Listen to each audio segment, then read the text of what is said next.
know that majority of the people who love and enjoy my content are not subscribers? By subscribing, it ensures that you never miss any more live streams, tips, or hot topics. Plus, the support that you give, it allows me to continue to keep giving you the content that you love. So if you gain any value here, be sure to subscribe right now. And let's get back to the video.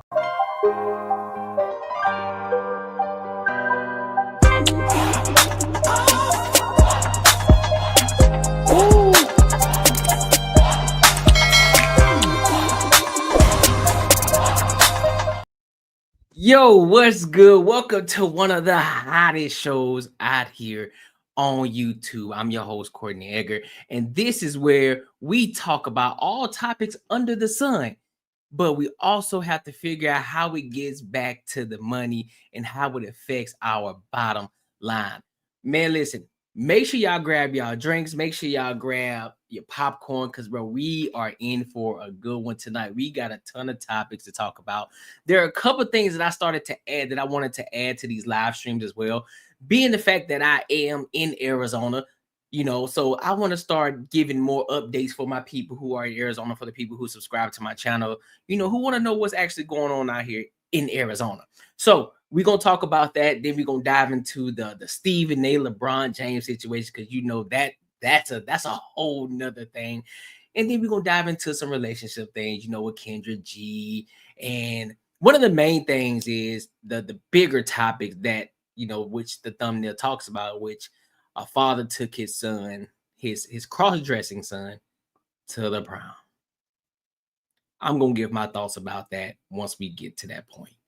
But for right now, you already know how I like to do. I like to go ahead and get started. But before I get started, guys, make sure you like, comment, and subscribe. It's going to help the algorithm reach the people who like my type of content. Also, if you like this content and you want to be a supporter of this content, the link is in right here below where it says thank you for your support, and you can hit me up in the CashApp as well. Listen, it is not expected, but it's definitely much appreciated. So I want to go ahead and dive into it, man. Let's get into it. First and foremost, let's talk about what's actually going on in Arizona. So I want to go ahead and dive into it right now. There's some shicey shit that's been going on. So let's go ahead and talk about it. Let's get into it.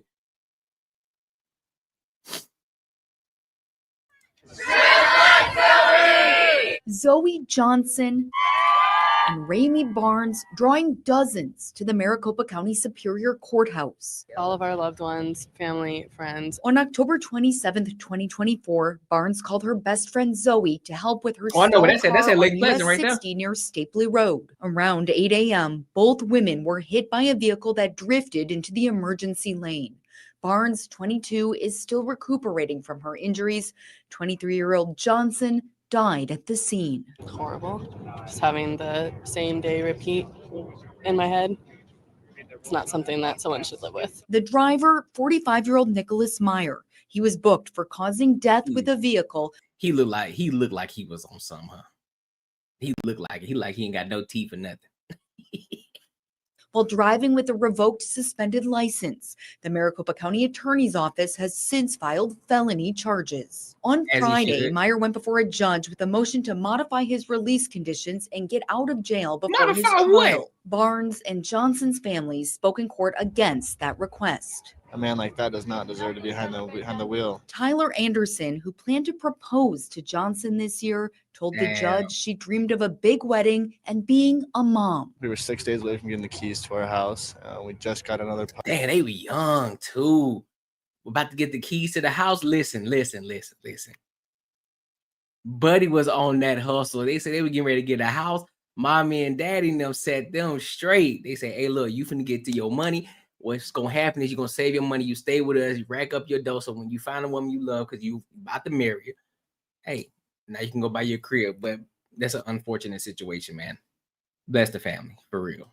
Puppy. It was the next step was a house and the next marriage and kids after that. But and her parents. It's just so sad that you have to kill someone to to get to this point. Speaking out about Myers' prior felony convictions and a driving record speckled with violations, even though the judge confirmed he has not had a driver's license since 1999. For 27 what? 1999.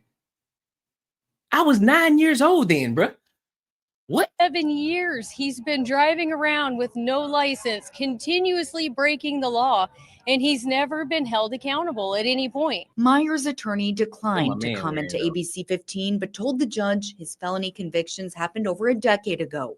Several of Myers' family members sat in court, his attorney giving the judge several letters of support, saying he should be released from jail because of strong community ties. Ultimately, the judge denied the motion, explaining she feels Myers could drive again without a license and endanger the community. Barnes, surrounded by loved ones, says she's thankful for that ruling. So he doesn't do this again. It should have never happened. If he was already behind bars, it would have never happened in the first place. Myers' trial date will be set in May.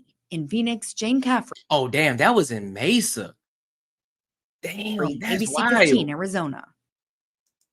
Man, shout out to his family, man. May she rest in peace. You know, my condolences go out to that family, bro. That sucks. You know, she's still young, still had a lot of life left there. 23 years old, bro. That's a tragic situation, bro.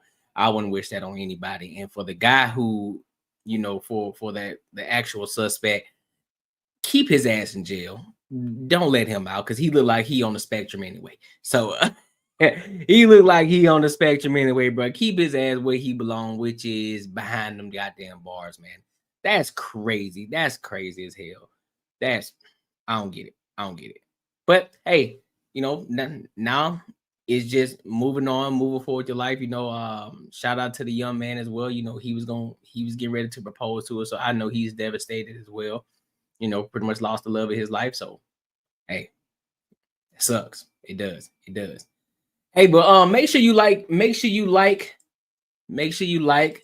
comment, and subscribe, man. It's gonna help the algorithm reach the type of people that like my type of content. You know, let me know what you guys' thoughts. If you out here in Arizona, leave me a comment. Let me know what part of Arizona you actually from. So I want to move on to another topic in Arizona as well. What is going on with the health department out here, bro? Because, you know, with the thing that's been going on with Trump, is getting crazy. It's getting crazy out here. So I want to talk about what's actually going on with AZ Health, the AZ Health Department, bro. So let's see what they got to say about the AZ Health Department. Make sure you like, comment, and subscribe, man. Once you try a comfort hoodie, you can't go back to regular hoodies. They're slightly weighted, super oversized. It's that perfect fit that makes you feel like you're wrapped in a blanket. The ABC 15 investigators expose a flaw in a system. Damn, she pregnant? Yeah, she about to burst, ain't she? You depend on. A state agency admits to publishing misleading information online about Arizona's licensed medical facilities. This is a website that is crucial for patient safety. We went directly to those in power at the state health department. We wanted to know how it happened and what's being done to prevent it from happening again. This is about your tax dollars, which pay for this state website and ensuring the information. Yeah, tell me where my tax money going. I want to know who I'm paying, what I'm paying for. You taking all this money out of my taxes? I want to know where it's going. On it is accurate. AZ CareCheck is a searchable database run by the Arizona Department of Health Services. It's a site the public trusts for crucial information about licensed medical facilities in the state. We put a lot of information on AZ CareCheck, but with that, there may be some hiccups along the way. Tom Salo calls it a hiccup, but our ABC 15 investigation revealed it's much more significant. Nigga, ain't no hiccuping when it comes to the money, homeboy. Especially when you're considering mental health care. Here, you should be able to find a medical facility's licensing history, deficiencies and citations found during inspections, and enforcement actions taken by the health department. But we found the state was posting incorrect information. It was a coding issue. Tom Salo is the assistant director of licensing at the health department. It was just misleading to the public. Misleading how?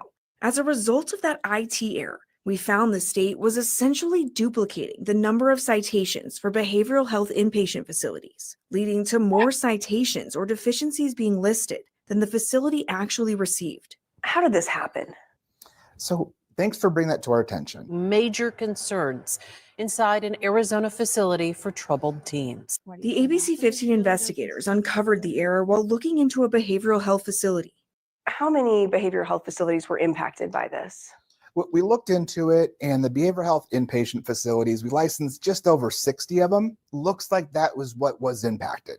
Salo says the error has since been fixed, but lasted from November of last year until January. We addressed the issue shortly after it was brought to our attention. What has been done to make sure this never happens again? Once again, we have a new system. He's talking about this new AZ CareCheck website, which is supposed to be more user-friendly and prevent errors like the one we uncovered. Anytime an issue is brought up about our systems, we try to learn from them. We try to not make that same mistake twice. The state rolled out its new website last month and says it's still working out the kinks. The site has a warning on it that some information may be missing as data is migrated. We will continue to stay on top of this. I'm investigator Jennifer Kowaleski, ABC 15, Arizona. Hey, bruh. Hey, they better get it together over there. They better get it together. I'm telling you now. All this tax money that y'all taking up out of these people checks, bruh, and y'all having hiccups, y'all better figure it out. Better figure it out. Let me know what y'all think about it in the comments as well, man. So I want to move on. To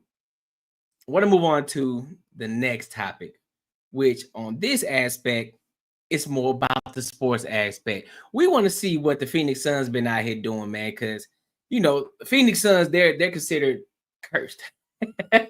But Booker went off on the Timberwolves. He went off. Let's see those highlights, man. I want to see what he did because I didn't get a chance to watch the full game, but thank God for the highlights. So we get to watch the full highlights and we see what actually happened. So let's check that one. Let's check that one out. Oh, you've never used samples like this before. Oh, Lord. This is Arcade, the ultimate sample plugin. Away from Tyus Jones and why Tyus went to the bench.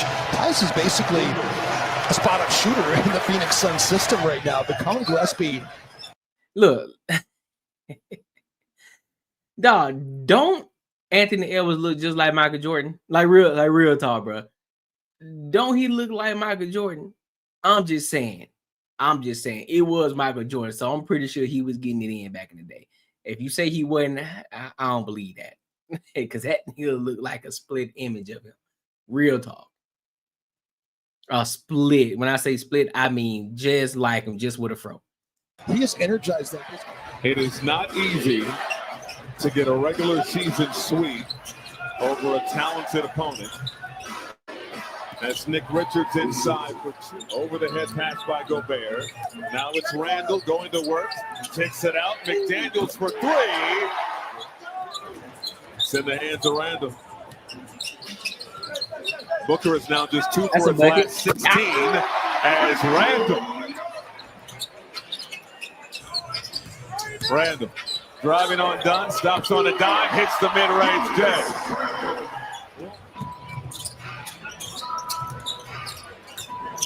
Gillespie trying to shake Conley and goes off glass. Tough hoop. Nearly lost the handle in the hands of Gobert. Randall got it back. 6 on the clock. Floats in the lane. Won't go. Follow flush. Into this game for Minnesota. They got the blow. I'm sorry, bro. Can I just say this? I think Gobert trash. I'm gonna say it. I think Gobert's trash, bro. To be that big, to be that slow, that motherfucker trash, bro. Let me know what y'all think. Y'all think he trash? Because I do. Real talk. A win against New Orleans that wasn't playing anybody in that game. And Gillespie knocks down another shot. Gillespie shooting 54%. It's led to a lot of their woes. Conley rises from three-point range. Oh! Booker in the lane. Off-balance shot. Won't go. Tips it over to McDaniels. And here comes Jaden the other way. Quickly to Randall. Back to McDaniels. A slim slam. You wouldn't settle for Bateman when there's Batman. Don't touch that. Well, now I want to touch it more. Yep, shouldn't have touched it. Little help.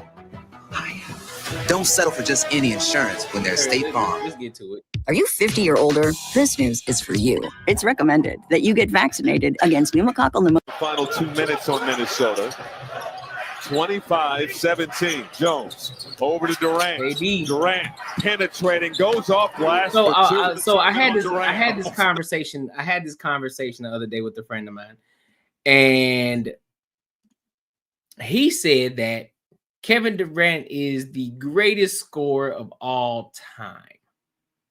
What do y'all think about that? Let me know. Do y'all think Kevin Durant is the greatest scorer of all time? Do y'all believe that? Let me know. Knocked him over. Durant crossover.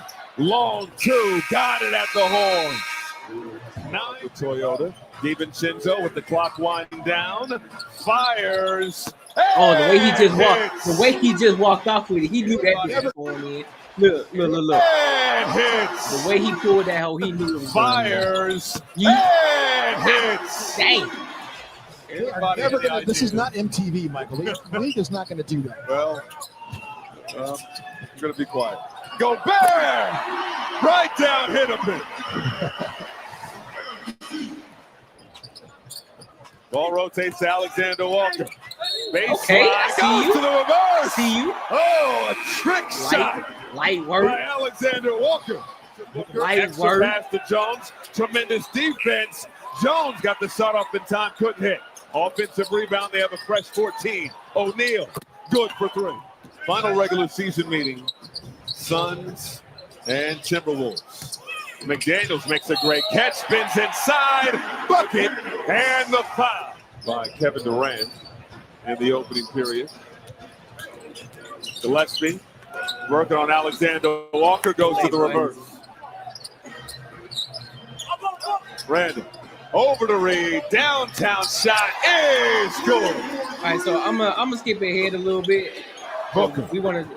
I want to see Booker go Has off. not scored in this ball game. I'm gonna skip ahead a little bit.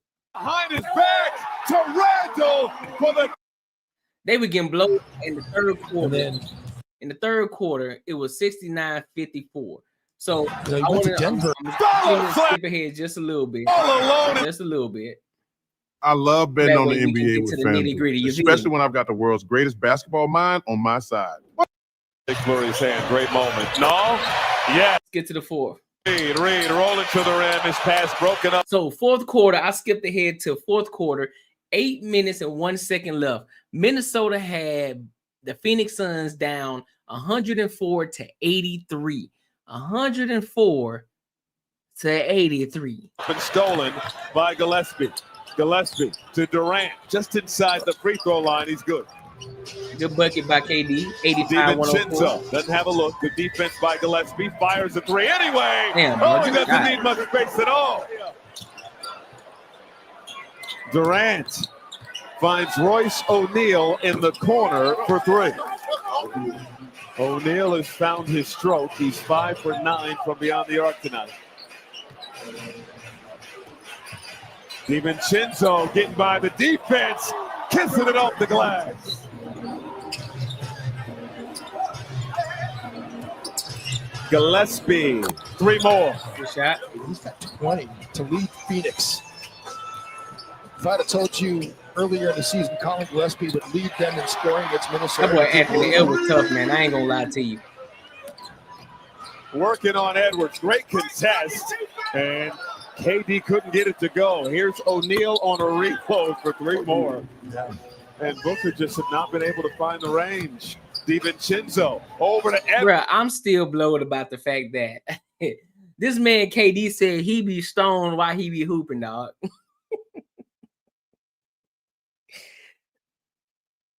So I just want to know how does he play when he's not stoned? I want to know what the difference is. Does he decline? Does his skill decline, or does it increase, or what? I just want to know. I just want to know. Edwards for 3. Cash. We have much needed victory on their home floor. Conley beyond the arc. Good. Lefty Mike is rejuvenated, that's for sure. I mean, this guy is just 121 so to good 99. for a long time now. Minnesota Durant the Timberwolves, answer. AD with the 3. Edwards beyond the arc. That won't go. Hustle for the rebound, picked up by the Suns. Gillespie over to Booker. Booker, circus shot is good. In regulation, Wolves getting a nice ovation from this home crowd. Edwards for 3. Boom. I'm sorry. That dude, AD, that dude, Anthony Edwards is tough, dog. I'm sorry. Anthony Edwards is tough, bro. They and once again, the Phoenix Suns 109 to 124, bro. Like, come on. What is going on with the Suns? Can anybody who has been here longer than 20 years tell me what is this curse that Phoenix got going on, dog? What is it? Because I've been hearing this since I've been living out here. They've been saying they're cursed. How are they cursed, bro? What the fuck is going on? How come they can't get over the hump? They had one opportunity to win the championship and they completely blew it. And then Chris Paul ass get fucking hurt. As per usual. Per fucking usual. What happened? Somebody let me know. Somebody, if you in Arizona right now, somebody please let me know what the fuck is going on.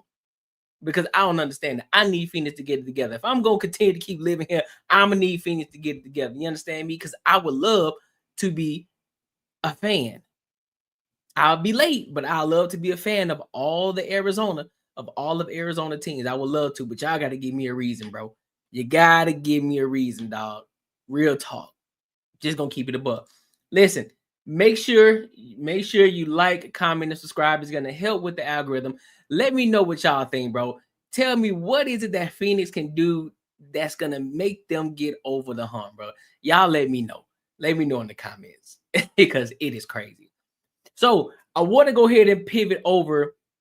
I want to pivot over to one of the main topics for tonight and what you guys have seen on the thumbnail. And this is about the father who took his son to the prom. I'm going to save my thoughts. I'm going to save my thoughts until the end of it. I'll save my thoughts. So make sure you like, comment, subscribe. Let's get into it. My husband surprised his son by taking him to the prom.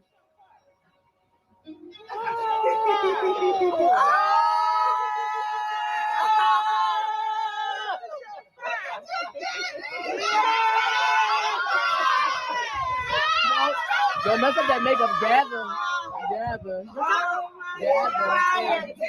What you crying for? Come on, dog. This man got a this little boy got on a tuxedo dress. He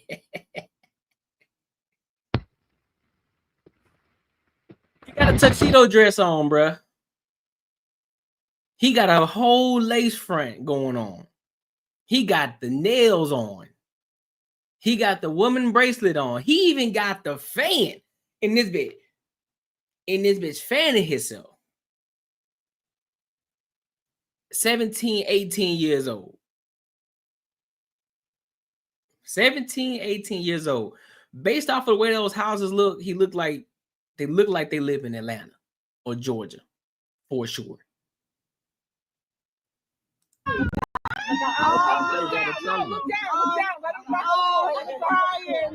my God! Oh, you made him cry. All right, can you let him fall on the floor. Let him fall. Let him fall on the floor. Oh, poor baby. Oh my God. I know my son is going to fall. Hold on. Big is so hard, honey. You just don't get it off. Well, that nigga dusty. I'm gonna go back. My bad, bro. A shout out to the content creator who made that, bro. So here's my thing.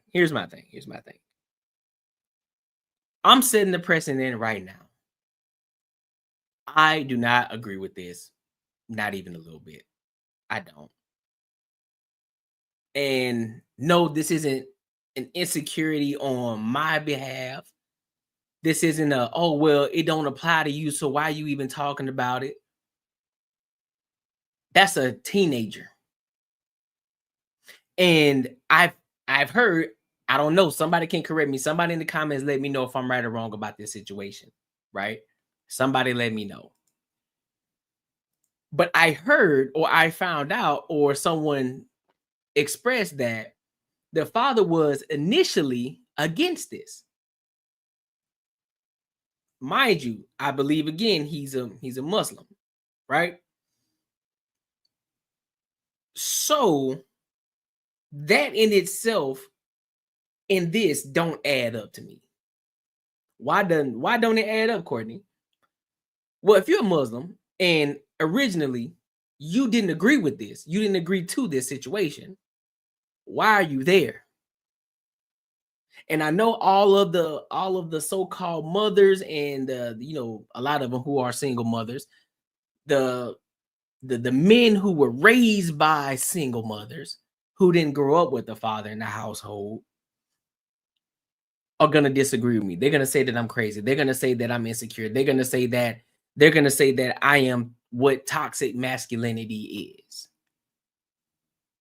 But what I think happened is that originally when he disagreed, the wife or whomever, his baby mama, whoever, but I'm gonna say that his wife, we're just gonna use that as his wife.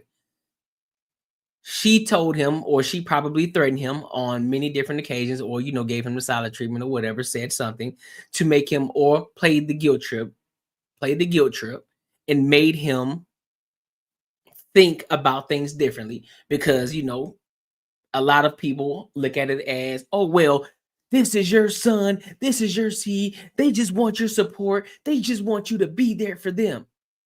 Because they're struggling. They're going through it right now. Their mental is fucked up. They don't know which way to go because the world is against them. The world won't accept them. So you as the father, it's on you because you're his father. You're supposed to protect him. You're supposed to love him. So you're telling me that my love for my kid means that I need to accept the bullshit. That's what you're telling me. I need to accept or go against my own principles, or what y'all would call my pride and ego, so that my emotional child can be happy in their delusion. That's what you're telling me. That's what you're telling me. Get the fuck out of here. That's what you can do. Keep it fucking pushing. At some point in life, that's why Anthony Mackie said there is an attack on masculine men. There is an attack on masculine men. Now, I'm not going to play the whole white versus black. I'm not going to go there. I'm not going to play that card. I'm so far beyond that. I'm not even into talking about it. I'm just talking about masculinity as a whole.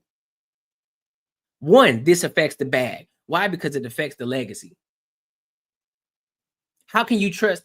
I'm sorry. When you look at it from a long-term perspective, how can that fuck up the leg? That can fuck up the legacy, because why would you want to do business with somebody who is confused about who the fuck they are? And I know a lot of you in your head, well, how is it confusing? They know who they are. They felt this way. Keyword, they felt. Your feelings don't adhere to reality, big dog. You can claim that you're a girl and you felt like you a girl all inside. You got all of these different things. You felt this way since X, Y, and Z. But at the end of the day, you're not. You are a boy. You are a teenager. You are a teenager. You still wet behind the ears, big dog. You got this mindset of, oh shit, I'm home. I should be able to feel the way that I feel. But no, it is the father who is supposed to have the structure. It is the father who is supposed to guide you. It is the father who is to protect you from your fucking self. That's what love and protection is. Love is not, I'm going to accept you for who you are. Love is sometimes hard. That's why they call it tough love. You may look at it as tough love right then and there because you're not getting your way. You're not, your father isn't adhering to your delusions. He's not letting you have the way, having your way because you decide to start crying about it. Just because you cry about it don't make you right. It don't. Y'all know how many people done lied and they done bawled their fucking eyes out and they just lying straight through their teeth? Just because you crying don't make it right. Real talk. It don't. And I'm not gonna give you sympathy, or I'm not gonna empathize with you just because you start fucking crying. No, I stood on my fucking business. I said, no, I don't agree with this. And as long as you're a teenager living under my fucking roof, it ain't happening. So go and take that motherfucking that goddamn grape tuxedo dress off. Go put an actual tuxedo on, like a boy that you are. Take that fucking, those fucking, what do you call that wig? Take that shit off. Take that fucking makeup off. Take those goddamn nails off and go to the fucking prom. If you don't take none of that shit off, you ain't going. I don't give a damn what your mama say. You're not going. And I stand 10 toes on it. I stand 10 toes on that. And I believe that.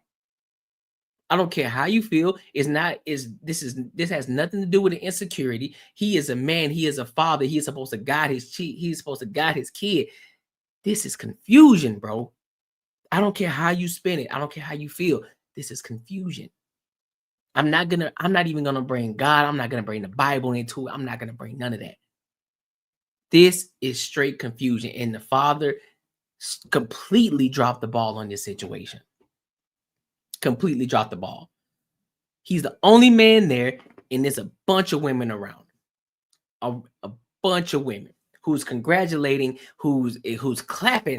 Yeah. Even in the midst of you not getting any claps, you're supposed to stand on business as a man. You supposed to stand on business.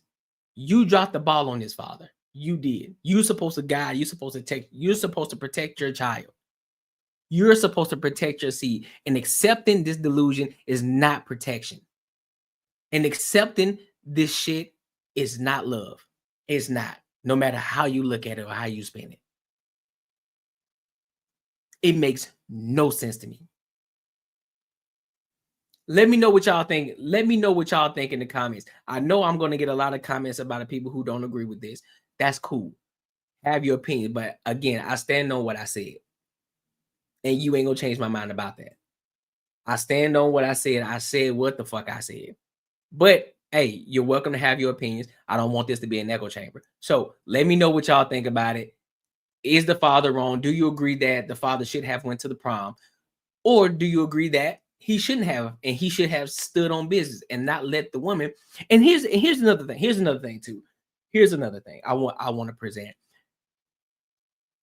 Sometimes women, you got to step out the way. I get it. You want to be the coddler, which is I'm pretty sure this is why it kind of led to this. You want to be the coddler. You want to be the one that steps in when they fall and hurt their knee. You want to be the comforter because you're a natural nurturer. But sometimes you got to understand when to step the fuck away and let the father deal with this situation. Sometimes your input is not needed. And this is not to say you aren't worthy. This isn't to say you aren't valuable. Sometimes you have to allow a man to step up, and not even allow. Let me rephrase that. Sometimes you just got to step out the fucking way, or you're going to get rolled over when it comes to an actual man. It's like, I don't care what you're saying. Cool, I hear you, but this is a different situation. And I'm not about to allow this happen under my own fucking roof, on my fucking watch. Not happening. I don't care how you look at it. You can be pissed off at me. You can be mad at me. I don't care. You can resent me for some time. That's perfectly fine. But I stood on my fucking business because I love my fucking kid. I love my kid, and I do not want to see my kid go down this road. This ain't got shit to do with my ego. This ain't got shit to do with me being butthurt. I need somewhere along the line, I dropped the ball, and I need to correct this shit because I love my child. That's what love is. Love is protection from yourself. Love is guidance. So I don't have to support you. Just because I love you don't mean I got to support your wrongdoings or things that I don't agree with. I don't have to. I don't need to. That's not my job. That's not my responsibility as a father. I don't have to accept your delusion. I don't care how you feel about it. Keyword, feel. Because your feelings don't adhere to reality. And you can be as mad as you want. You can storm off. You can fight. You hear me? You can be on fire. You can be livid. And I'm still going to stand 10 toes down on what the fuck I said. You hear me? Straight up. So no, I don't agree with it.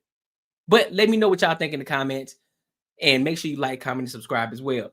And listen, let's get to I want to go to this next topic, man. And this is a great fucking segue. A great fucking segue to what's been going on the past 2 weeks between LeBron James and fucking Stephen A. Smith, man. So for those of you who don't know, I'm gonna give y'all a quick backstory on what the fuck happened, right? So Stephen A. Smith, for those of you who don't know who Stephen A. Smith is, you know, he is a journalist, you know, who's been covering sports for a long fucking time. And he been saying a lot of different things about LeBron James' son, Bronny James Jr. You know, a lot of people have been talking about him, saying things like he don't deserve to be in the NBA. You know, he should have waited. Why is he getting all of this attention? He's not that good. Just everything that's coming at him left and right, right? And Stephen A. said that he was coming at LeBron James as a father. And so LeBron James stepped up to him and he had some words with Stephen A. And now everything is out in the open, and LeBron James ended up going to the Pat McAfee show. Shout out to Pat McAfee. And he gave his side of the story and what happened and just his whole idea about the situation. And Stephen A. didn't like that. So I'm gonna play 2 different videos. I'm gonna play it from the point of what happened when LeBron James went on to the Pat McAfee show, and then I'm gonna go into what Stephen A. had to say. This is funny. You know, and I think a lot of the media, including him, and I know he's gonna be happy as hell.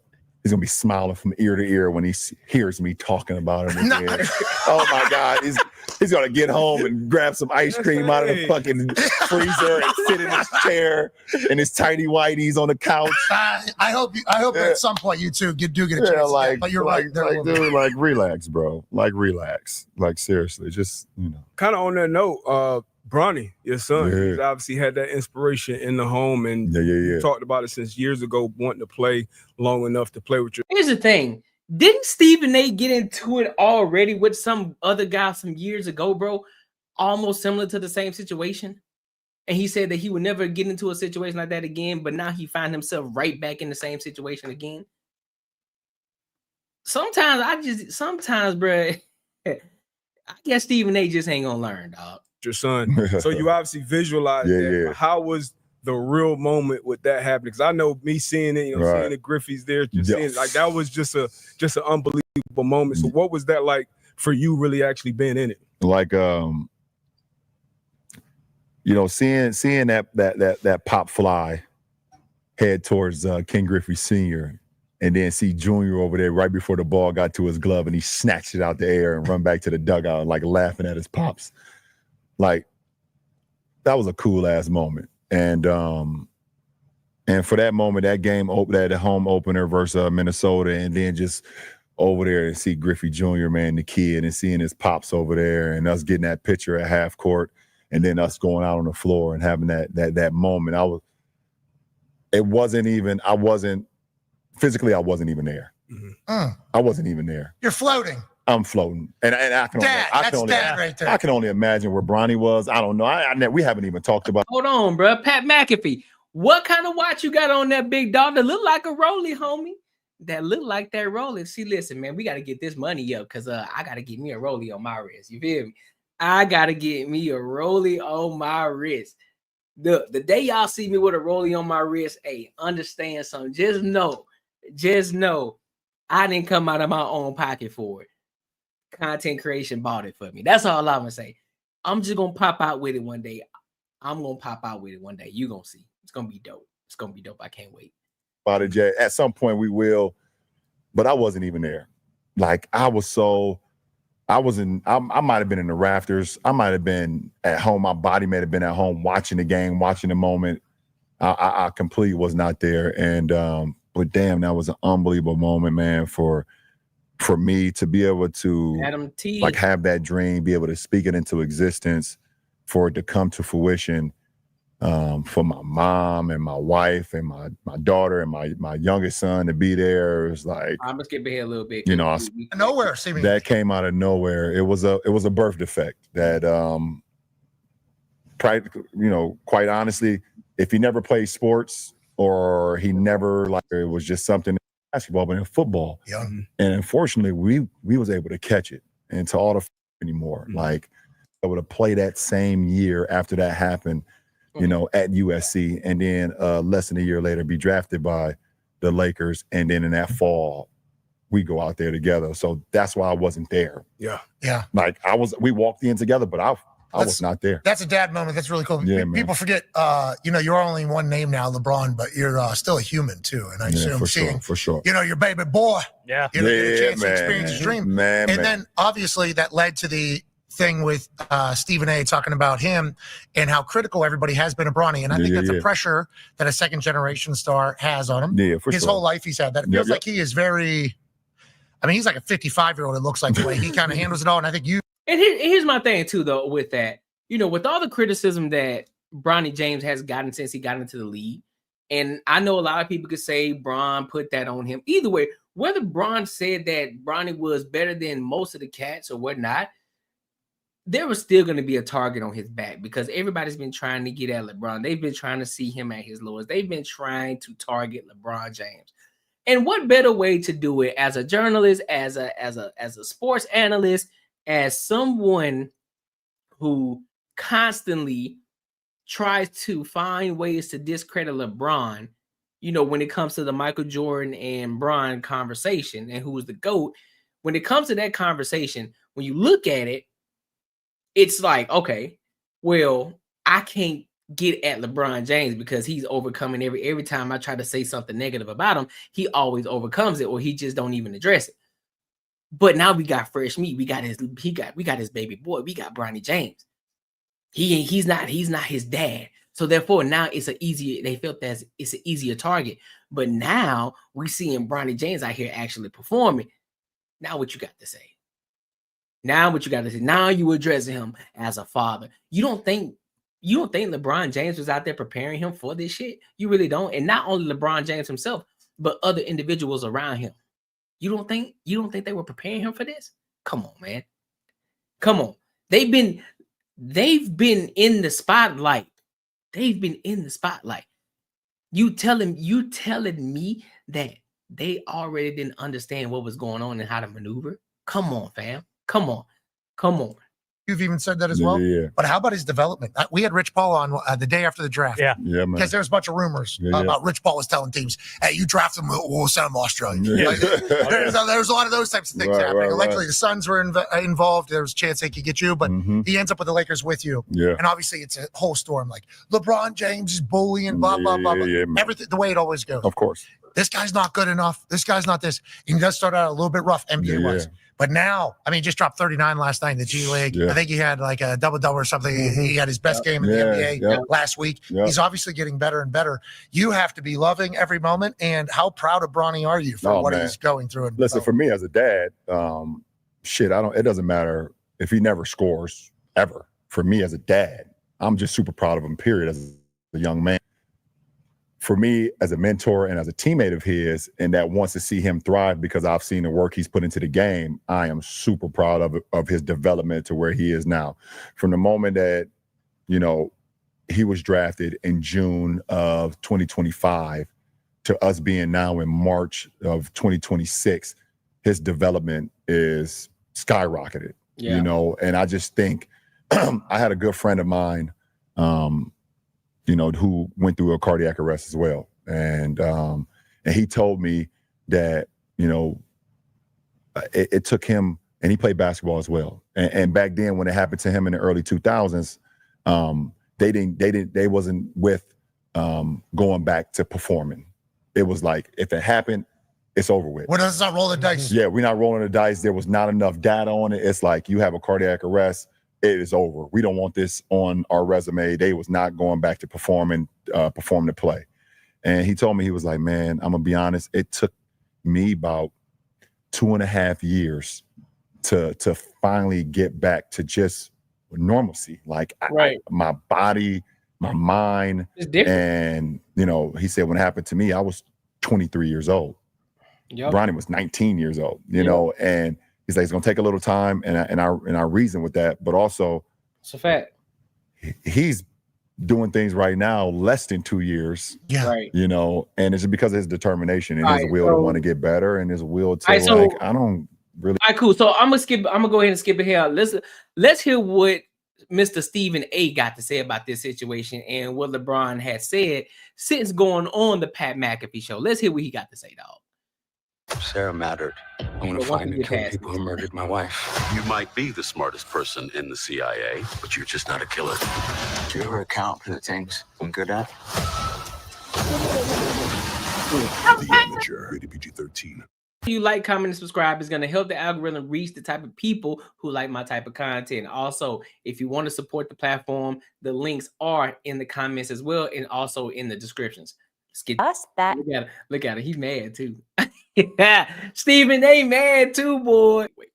So let's rewind it back. So based off of what Stephen A is saying, can we all agree? Can we all agree that LeBron James was accurate in the fact that Bronny James is better than a lot of players? Is he not proving that?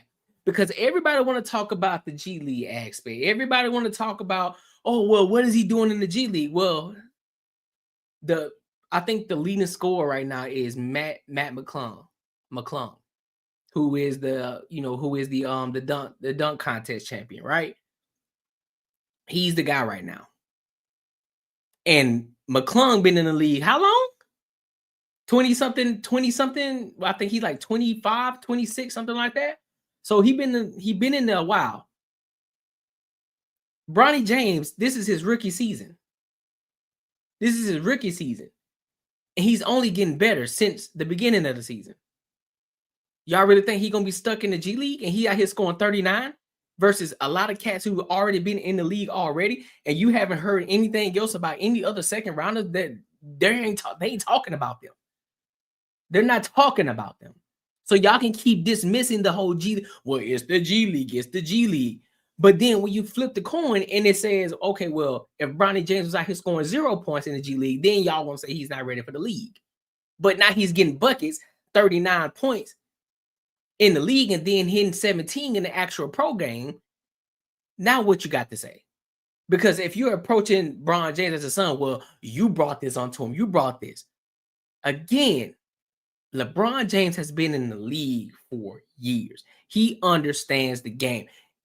When are we going to understand that? So if he's going to say some shit, 9 times out of 10, you probably want to believe it because he understands the game. He knows players. He looks at players and he can tell you who's going to be dope. And this is not me glazing or no shit like that. It's just pointing out the obvious.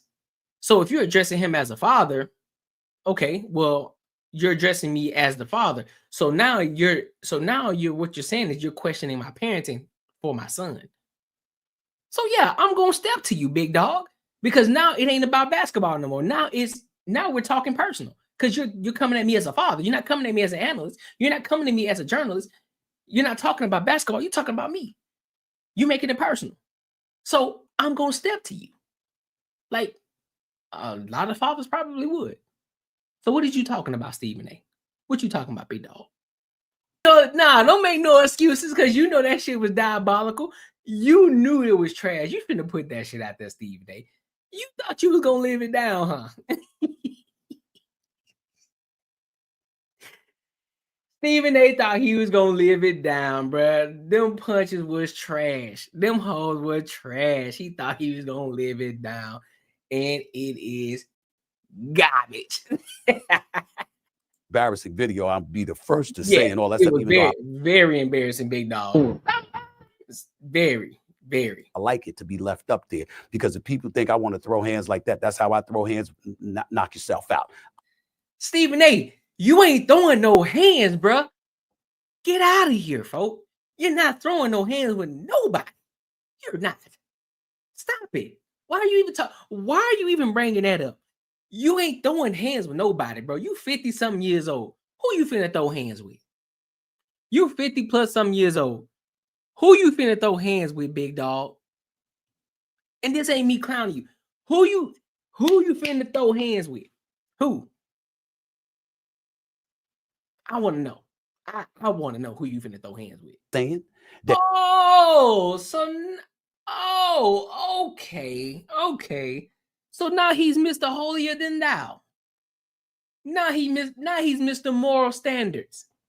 Now he's Mr. Oh, you that petty because Stephen A. Mr. I didn't want to address this, but I had to come on here and talk about it. Mr. Stephen A. Mr. Stephen A. This is what we not gonna do today, big dog. We ain't finna sit out here and lie. That's what we not about to do. Talking about trying to blame your bosses. They say, well, you gotta talk about this. First and damn well that you wanted to talk about that situation because you've been seeing all the posts about it, all the memes about it. You knew you wanted to talk about it for a long time, nigga. Stop lying.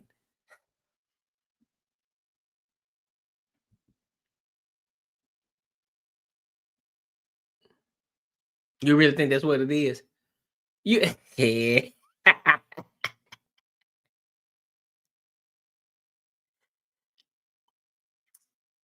What does that even mean?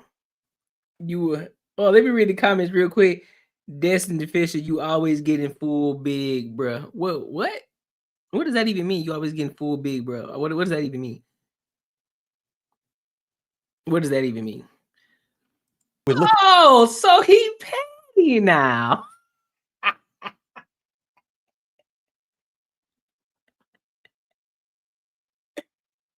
Oh, what's some of you talking about, fam? This is a loose shirt, homie. What are you talking about, G? What are you talking about? This man here stupid. Really? So you gonna take it? So Stephen A, you gonna take it that big dog? You gonna take it that Stephen A? You really gonna sit here and think that it's about you not calling LeBron James the GOAT? Let's be real. Let's be real. You really think he's upset about that? You really think he cares about you? Who's never played not one game in the NBA? You really think he cares that you don't think that he's the GOAT? Because you got this nostalgic mentality. Regardless of how long you've been covering basketball and sports, you still have this nostalgic mentality. You still have this personal bias. And for somebody who's been covering the game for so long, still don't understand the fact that the game is evolution, that the game is different. It is played because if you like LeBron said, you could put Giannis, you could take that same Giannis, and regardless of what Giannis said, yeah, I get it. When you take him, when you put him into that era and how the game was played back then, yeah, we can still understand that. But you take this same Giannis the way that he plays today, and you take that same Giannis and you put him back in that time, you telling me that Giannis won't be a dominant player? Come on, fam. Let's stop playing. Let's stop playing. Let's stop playing. You know what's before I continue to keep going, I love the comments, bro. I love the comments because it's so funny. You got people who come in, they try to troll you, right? It's so funny because they are trash at it. They're trash at it. They're trash at trolling, fam. But that's all the attention I'm gonna give them. I just want to let y'all know, for a lot of y'all trollers, y'all trash, bro. Can we stop with the ring? Can we stop with the ring aspect? Can we stop? We do understand it takes a team to win finals. So I need you to stop doing that, Stephen A. I need you to stop doing that. Stop trying to bring up the rings because it takes a team. This is not a one-on-one championship thing. This is not a one-on-one thing. You can't win a finals doing it by yourself. We already understand that. Michael Jordan understood that too. He didn't win. He couldn't win because if that was the case, Michael Jordan would have way more rings, but he don't, does he? Guys like Bill Russell, guys like Robert Orr, right? We can use those as an example of, okay, they got more rings, but guess what? None of y'all talk about Bill Russell. None of y'all talk about Robert Orr.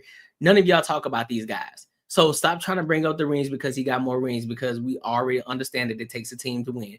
Stop it. Cut the shit out, bro. Cut the bullshit, Stephen A. All you doing is just rambling at this point because you ain't got a leg to stand on. And now you think somebody's mad because you don't think that they're the GOAT. Man, you can ramble all this bullshit, but at the end of the day, there's nuances. The era was different. All of that shit makes sense. And so you can just say that he's not the GOAT in your eyes. Cool. Keep it moving. But you going down these accolades don't mean shit. We already understand that back then, everybody worshiped Michael Jordan. Everybody was scared and worshiped Michael Jordan. That don't make him the GOAT. But in that era and time, because he was that dude, because he was something different, people looked at him in that way. And so when you talk about Michael Jordan, you have to take everything into account. They was just giving Michael Jordan shit. Michael Jordan was not the best defender.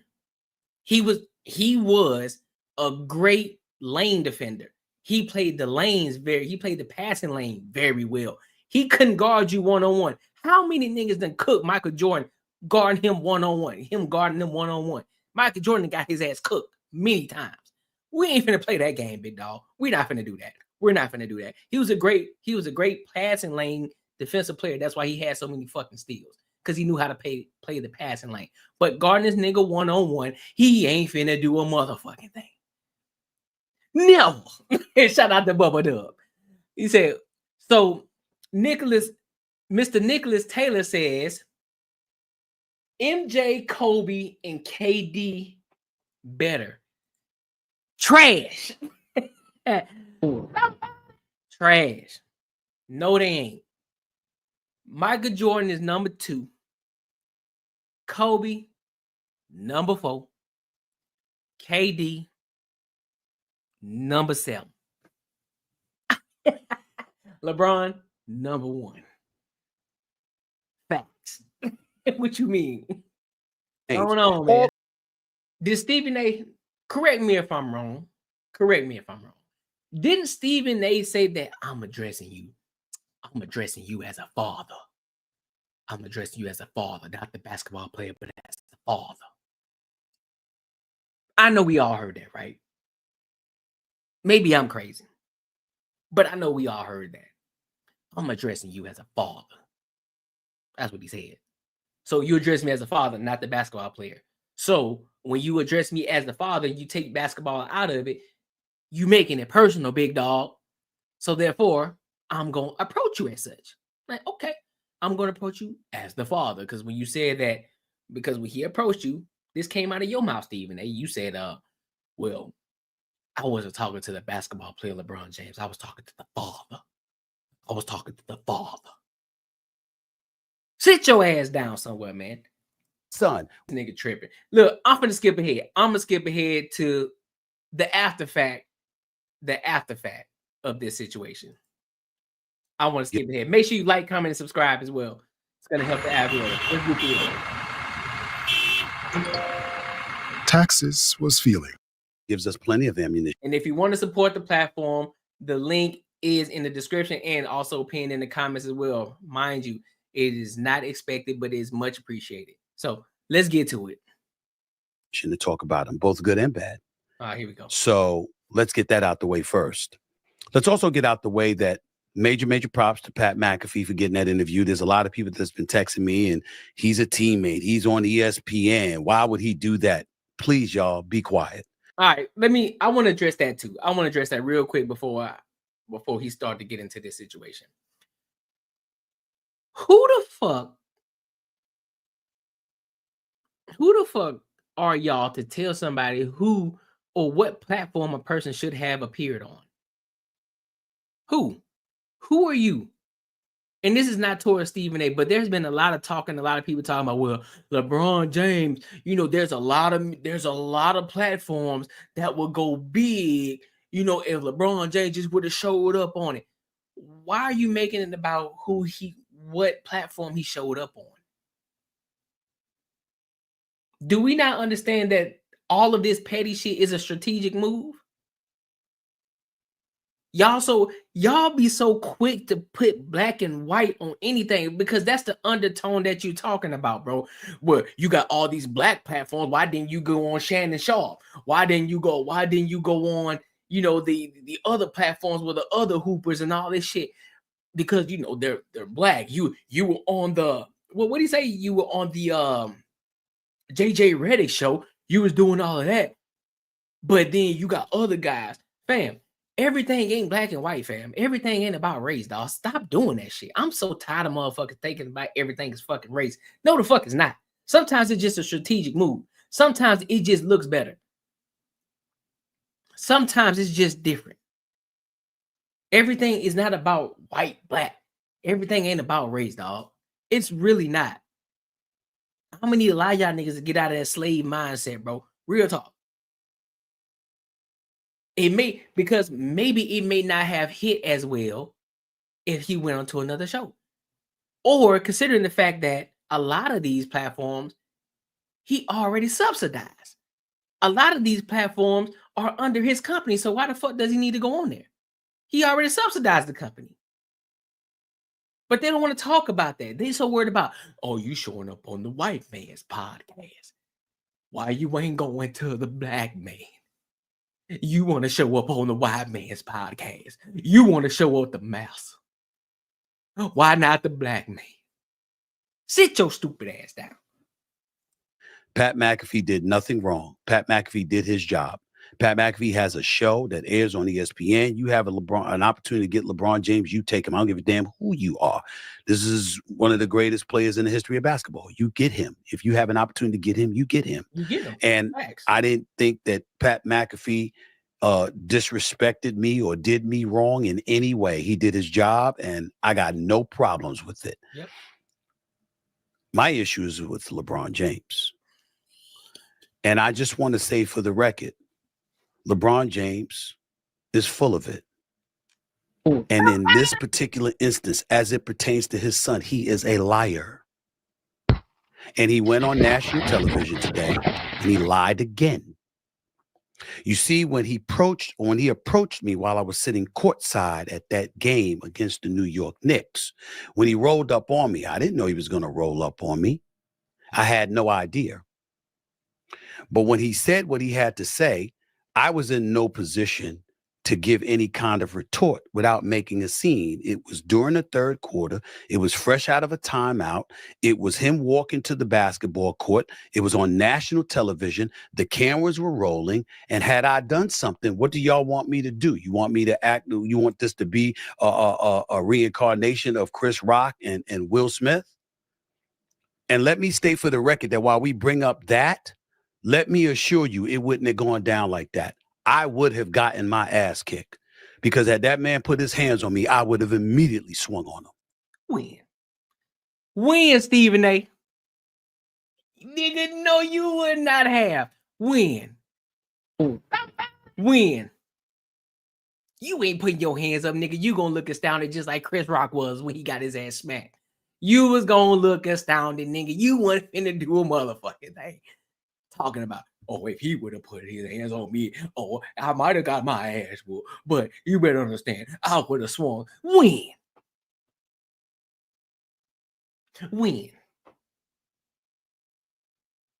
Stop playing, Stephen A. You ain't finna do shit, nigga. Your old ass ain't doing nothing. You ain't swinging nothing, nigga. You gonna swing and throw your shoulder out of place again. Sit the fuck down. Immediately. That I'm not gonna tolerate. But I knew he wasn't going to do something like that. There was no fear in my mind. This nigga 6'9". 6'9". 250 plus. If he put his hands on you, he gonna put his hands on you. Ain't nothing you gonna be able to do about it, my boy. You ain't gonna be able to do nothing about it. You ain't gonna be able to do nothing about it. You ain't gonna be able to do nothing about it. You ain't gonna be able to do nothing about it. What you is 6'1", 6'2", some shit like that? Yeah, you ain't finna do nothing, big dog. It sound good. It sound good. Then you got a suit jacket on. What you finna do? You had a suit jacket on, you had a phone in your hand. What you finna do? Because to be honest with you, all he had to do was just push you backwards. You falling over, you tumbling over the chairs. You ain't finna do nothing. You ain't gonna do that. Stop it. Don't be trying to act hard on the media, on the show, dog. Stay in your lane, big dog. You ain't fighting nobody. You ain't putting your hands on nobody. You ain't swinging on nobody. Cut it out. About it, it was shock. Because as I have repeatedly stated, I was not talking about his son. I was talking about him. Which makes it personal. Okay. Makes it and personal. whether it's the video that you saw him a couple of days later after that incident when he was talking to Richard Jefferson, my colleague at ESPN, before an ABC game in Boston when it got blown out that night by the Celtics, or in the aftermath of it. Man, I'm done listening to this nigga, man. He just talking. He wasn't finna do a motherfucking thing. Let me know in the comments, bro, what y'all think about this situation, because I think it's crazy. Stephen A just talking and he just using it to get more clout. No, not even clout. He's just using it because it's a good topic and it's hot. He gonna continue to keep talking about it until it dies out. Let me know what y'all think in the comments. Make sure y'all like, comment, and subscribe, bro. Let's move on. Let's move on to the next topic, bro, because this shit is getting wild. Because I ain't got time. For this. So I got another topic, and we're gonna do another pivot. So I want to go into. I don't know if you guys know who Andrew Wilson is, man. Andrew Wilson is one of those guys who loves to debate, and he's advocating for the masculine man and what it means to be a masculine man. And he's on the show of Piers Morgan. Shout out to Piers Morgan and his podcast and his show. He had a lot of leftists up. He had a lot of leftists, extreme leftists up there. And you had one conservative feminist who is, I don't know her last name, but she was Tory something, or Tammy, whatever her name is. But Andrew Wilson was giving them the blues and he was cooking their ass. So I want y'all to see it. And so that way we can get, y'all can give me y'all perspective and what y'all think about this. So let's lock in. But I'm also aware that they've grown up in an era when the likes of Andrew Tate and others have become increasingly dominant in the way that a lot of impressionable young men start to think and view. Well, she got some. That's either all makeup or she got a lot of Botox done. God damn, shorty.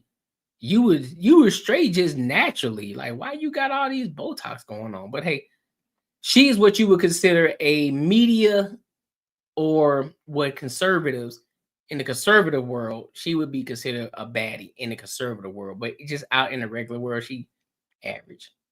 Women. And for all that Andrew Tate can say that is positive about getting fit and being successful and confident and so on, there's indisputably a hardcore streak of misogyny that runs through his veins, which I think has been quite damaging to young men. So I'm not all in either way here, but I can certainly see the arguments. Where do you sit? Yeah, well, I mean, I think that this. So I watched the show, and it just goes through a typical feminine view, right? So all of these things are always through the prism of the feminine. So young boys, they don't do well in school. They don't do well in school because it's all programmed for the feminine. Stay still, fold your hands, right? Be quiet. Boys are rambunctious. They like to beat each other up. They like to be mischievous. Which is why there was a saying of the boys are going to be the boys. Let boys be boys. They like to break things. They like to do that kind of stuff. Yeah. There's no outlet for them to do that stuff. Their teachers are all women. right? There's basically all masculinity is now considered toxic, basically all of it. The same women who are getting their double shot of espresso on the way over to the school they're about to teach at, they're 24 years old. Sometimes they're banging their own students, right? Hilariously enough. And then these people go out to Parliament. Hey, that's a fact, though. Go to Parliament. That's a fact. I know y'all have been looking, y'all been seeing in the news, and a lot of these women are banging their students. That's a fact. That's a fact. They vote to send men off to war to stab each other in the face with bayonets. And you're concerned about toxic masculinity. It cracks me up. It's like the brutal savagery of men is a necessary precondition for society to exist. And we just kind of pretend like it's not. And this show should actually be an indictment on the feminine rather than the masculine, because basically masculinity is just punished everywhere all the time, nonstop. It's no wonder guys like Andrew Tate get so famous in these spaces. I mean, what's the alternative? The alternative is everything must be feminine, tone policing, nonsense like this. It's ridiculous. Yep. All right, James Barr, you were laughing, but I don't think... He cooking. He's cooking right now. I don't think I'd enjoy what you're hearing. No, why he smoke a cigarette? He cooking. I mean, I don't think you've seen the show. Episode 2 is shot entirely in a school. I didn't see one of the female teachers drinking a double shot of espresso at all. None of the teachers were flirting with students. There were male teachers as well. I don't think you're describing the show here. I think you're describing your own insecurities or agenda. Why does everything have to revert back to an insecurity, bro? When it comes to a man and he's standing up on what he believes in, why does it always revert back to it being insecure? What y'all don't understand is when a man stands 10 toes on what he believes in, that doesn't make him insecure, bro. That makes him more secure than anything, because he doesn't care if he gets the applause or not. He stands on what he believes in. He stands on his principles, regardless if he's appreciated, regardless if he is applauded for it or not. Why is it always an insecurity? That shit's crazy to me. Yeah, so this doesn't contend with the argument. Like, do you understand that I'm making an argument, an indictment of society itself, based around my ideas that I'm seeing from this show? That's what I'm actually doing. So if you could contend with the fact that male savagery is necessary for the security of a nation, and that women will indeed vote in the future in parliaments to send men off to war to stab each other in the face at 18 years old with bayonets, perhaps you can contend with that before we start, getting into, well, tone policing is actually good and toxic masculinity is actually bad. It's like, I think there needs to be a little bit more toxic masculinity, or what you consider to be toxic masculinity. I agree. Well, great. Good for you. Nothing. I'm glad you think so. Nothing. No, I mean, I just don't need to argue with that, because you just unlocked. You just unlocked. You got nothing. You're making up. You do seem unusually muted by that. I've not said anything. I haven't literally said nothing about James, you were literally rendered silent. Because you had no way of responding. I'll tell you what, you can't argue with a completely illogical argument that had, I've not made any. It's a logical argument. You may not agree with it. I've not made any. Right. Thank you, Piers Morgan. Just because you don't agree with it, that doesn't make it an illogical argument. Just because you don't agree with it, it's crazy. It could still be a logical argument even if you disagree with it or not. That's crazy. Totally logical argument. That you are firing at me. None of those comments are things I've said or believe in. All right, I want to bring Tommy in, because Tommy, you've got a very interesting perspective. You've talked about something different. You call it the pussification of men, which is a great phrase. I'd love you to just explain what you mean by that. But also, you're not a fan of Andrew Tate or the influence he has. So that makes you, I think, an interesting commentator in this area. So just explain, first of all, the pussification of men. All right, Piers. Well, I think, and I can't see you all, so forgive me if I'm incorrect here, but I think I'm the only female on this panel. Correct. So Why does that matter? You being the only female on the panel, why does that matter? Just talk and say what you got to say. That nobody else on the panel came up, well, because we're a group of men over here, we just talk. Nobody cares if you're just the only woman on the panel. Just talk, bro. Really anxious to weigh in. Okay, so I think over the last probably 10 years, there has been what I call the pussification of men. It was everything should be about your emotions and your feelings, and men were emasculated, and this whole concept of toxic masculinity warped the minds of a lot of young men, and they felt masculine. They wanted to be masculine, but society was telling them they should be softer, that it was being toxically masculine if you wanted to play sports and chop wood and go to war. And so men were so emasculated and so beat down that then there was this revolution of what was actually toxic masculinity, the Tate brothers and others, which I feel as a female that doesn't represent. No, keyword. I feel, not what is, but what I feel. Your feelings don't adhere to reality. I feel like this. I feel like that. I feel like this. I feel. It's all feeling. There's no reality behind it. It's all within yourself.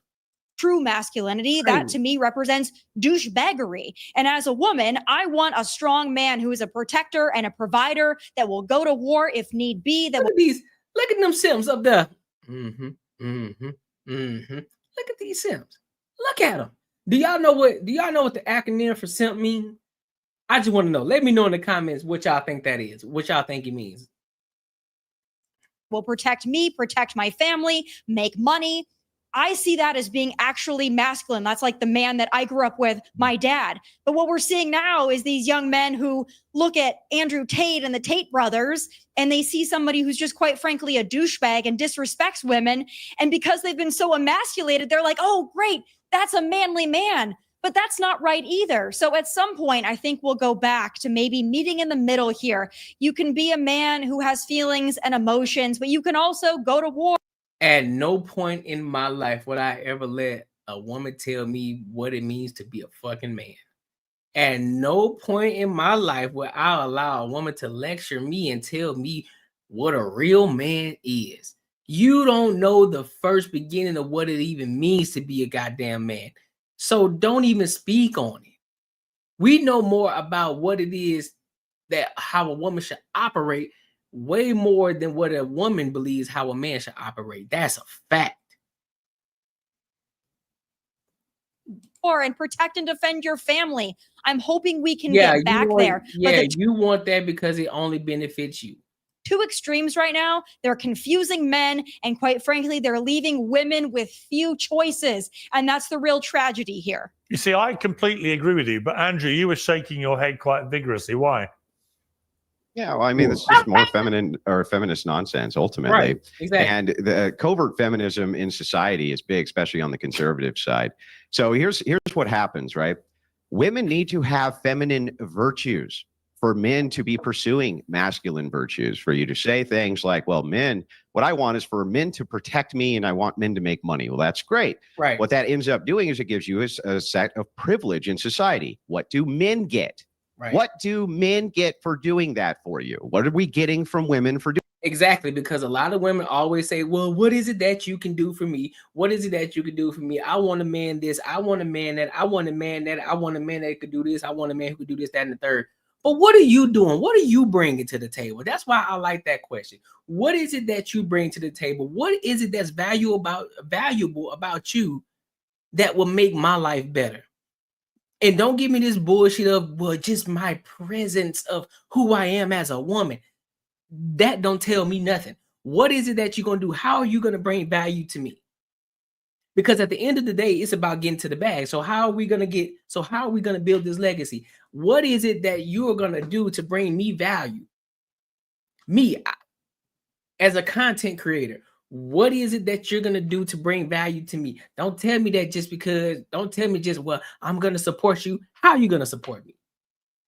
Are you going to help me operate this business? Are you going to take the load off? Are you going to help me take the load off?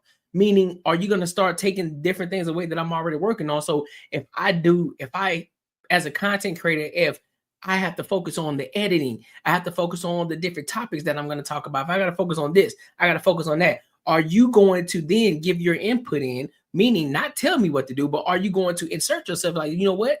I can actually focus on this to give you more time to focus on that. What value are you bringing? You just being a woman ain't shit, because guess what? There are a lot of other women out here. So what are you doing? What value are you bringing? Doing that. Oh, here we go with the law. Well, what you mean by law? What do you mean by law? Cat clearance? What you mean? We getting chaste virgins on our wedding night? No, we're not getting chaste virgins on our wedding night. Are we getting women of great virtue? No, we're not getting women of great virtue. Most of these women aren't even virgins. So no, you aren't getting women with great virtue. Nope, you're not getting that. The idea of courtly, but they want a masculine man. They want a man that's making hella money. They want a man to protect them. They want a man to be this, that, and the third.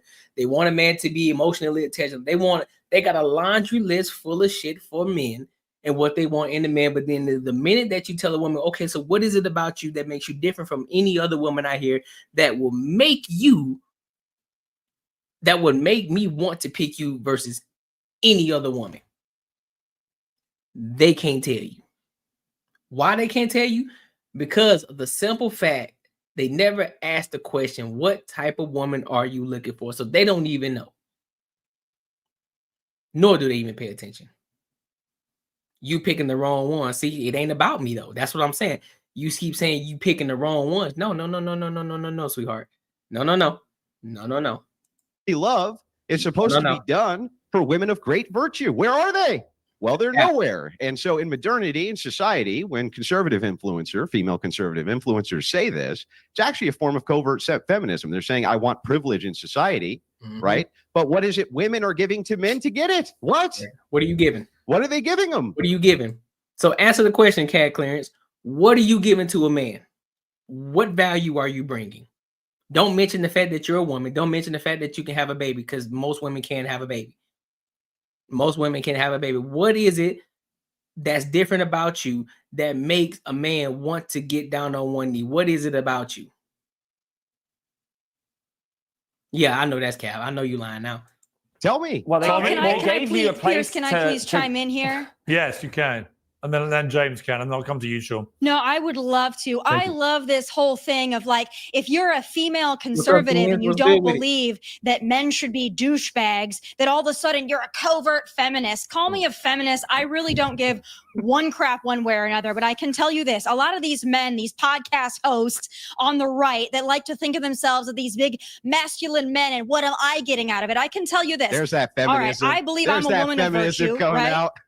Yeah, there's the feminism. Oh, and then you're interrupting me too. Didn't take long, did it? Didn't take long, did it? Okay. Yeah.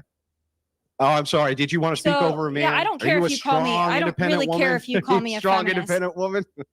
Yeah.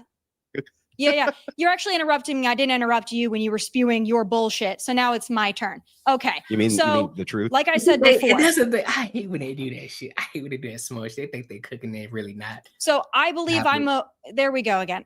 Pierce, I'm a woman of virtue. I happen to be independently successful. I have a husband who's not only a former professional actor. Okay, so now you're spewing out the fact of your success as if that makes you valuable, because what man actually cares about that? No man actually really cares about that. So what are we talking about right now? Now also you want to spew out the fact that your husband is successful as well, which in turn, I mean, doesn't necessarily give you validity, but hey, do what you got to do. Athlete, but is currently a professional baseball coach. So is he not a masculine man? I mean, I'm confused. So because he's a coach, he makes a little money, play baseball, that for some reason that makes him a masculine man. Because he played professional sports, that makes him a masculine man. All right, here we go. What's your concept of a masculine man? Mine is a man who respects me. Yeah, that misses the point, though. Like, you're still not contending with the argument that I'm making. What's your point? You're saying inside of society, right this second, right? Masculinity. No, it doesn't. No, it does not. It does not validate you at all. No, it doesn't. He is not only punished, but also women on the right, covert feminists on the right, are constantly and consistently talking about how they need to have privilege. That's why you always getting fooled. What the hell are you talking about? In society, I want men. Their version of masculinity is men who take care of us, men who protect us, men who do all of this. Those are all duties that men have towards women. Great. What are the duties that women have towards men? What are the duties that women have towards anything? What do men get out of this arrangement? What are we getting out of this arrangement? Can you tell me? I mean, you. Well, as I I would was going to argue answer that a men second ago. innately Well, should be protectors and providers. Hang on one second. Let Tommy Most respond. men are born that Let way. Tommy respond to that, and then I'll come to you, Jez. And then Sean, you've been waiting patiently. So most men are born to be protectors and providers. I can't imagine my dad saying, you know what, to my mom, you know what, I'm not going to be a protector and a provider unless you do this. That's not how real men operate. Real men are protectors. Well, I'm not going to listen to no woman that's going to tell me what a real man is. That's crazy. And providers, and they marry women who hopefully have some virtue, what but real also men bring a are lot to again. the table as well. That are great mothers, great wives, caretakers of the home. There's nothing wrong with being a traditional wife and mother. You're misunderstanding me if you think that I think that women should just be out doing whatever they want. I think that there are gender roles that should be respected, but I don't think a man needs to get something out of it to be a manly man, a protector. And if y'all don't understand, marriage is a business transaction. So if I'm doing X, Y, and Z, you also need to be doing X, Y, and Z. It's a business transaction. It's not going to be one way. If I'm giving something, you're going to be giving something. What are we talking about right now? So you think you just kick back and do nothing? What are we talking about? What are we talking about? What are we talking about right now? So men are born to protect, lead, and all these different things, which is fine. That's cool. But okay. But you're asking for all this from this man. Okay, what are you doing? What values, what principles are you living by? What are you doing to fulfill that man? Because guess what? We don't move by happy wife, happy life. We don't move like that. We move by happy house, happy spouse. Or happy spouse, happy house. That's how we move. So what are we talking about right now? It ain't just about you. And that's the problem with a lot of these relationships. That's why a lot of these women leave these marriages, because they're selfish. Because they only look at they only look at it from one way. Let's see. Destin Fisher says a real man is someone who provides everything. Yeah, I'm not listening to no woman tell me what a real man is. Anyway, let's keep it going. Provider. If you think you need to get something out of it, I quite frankly don't consider you a real man. Yeah, so you have nothing. So you have nothing. But we'll discuss in a moment whether Andrew Wilson is a real man. Piers, I offer nothing. I offer nothing. You offer me a lot of things, Tommy. That's why I always love having you on the show. You know that. Let's go to a real man, James Barr. Thank you. I do see myself as a man. And I know that you'll be looking at me thinking, well, you're not. You're wearing makeup. You're wearing colorful clothes. Like, look at me. I'm really camp. My nails are painted. I mean, they are worrying. You know, you're sat there smoking a cigarette. I'd love to get a vape out and start drinking a beer, pints with the lads, just connect with you over that. Only those people who only take face pictures, probably about as big as ever. You probably weigh about 300 pounds, huh? You probably a big old slop sitting over there, eating a big old thing of pizza, you big dog. You mad because you weigh more than me. You bigums. I'm going to call you bigums. I'm going to call you thickums. I think that you have some insane opinions on what women are meant to do for you. It's crazy that you don't appreciate that a woman actually gave birth to you. Like, she gave you a womb for 9 months and then looked after you. She gave you a womb for 9 months. Okay. I would hope for the beginning of your life. And you're sat there going, what do women owe men? And then you got another guy who don't even like women. He likes men, trying to tell another man what a man is. Boy, that's crazy to me. Women don't owe men anything. That's why. No one owes you anything. You have your own life. Do you understand that if you make an argument and you say, I watched your seminar. Because I'm in the comfort of my own home. Got a loose shirt on. Because I'm in the comfort of my own home. Oh, I'm sorry. What, do I need to wear an extra small shirt? Stupid. Just be talking just to be talking. On how to win an argument. In a position, if the women are supposed to be in a position of privilege where men do A, B, C, and D for them, and then I ask, well, what duties do women have? And you say, well, nothing. No one said right? that. And then you wonder, why are men checking out? I don't know what men are checking out. And he got his nails painted. Lord. He got his nails painted. And trying to tell a man what a man is. Lord Jesus. Somebody come get this man. Somebody come get him. I don't get it. You just That's silly, man. All right, That's let me bring in the one person who so far hasn't said a word about this. There's a lot of interesting things to say. Sean, welcome to Uncensored. I mean, I think one of the key things of this series that's made it so popular is that anyone who's had young sons knows that they are, if you're not careful, they get exposed to a lot of nasty stuff on the internet. We all know this.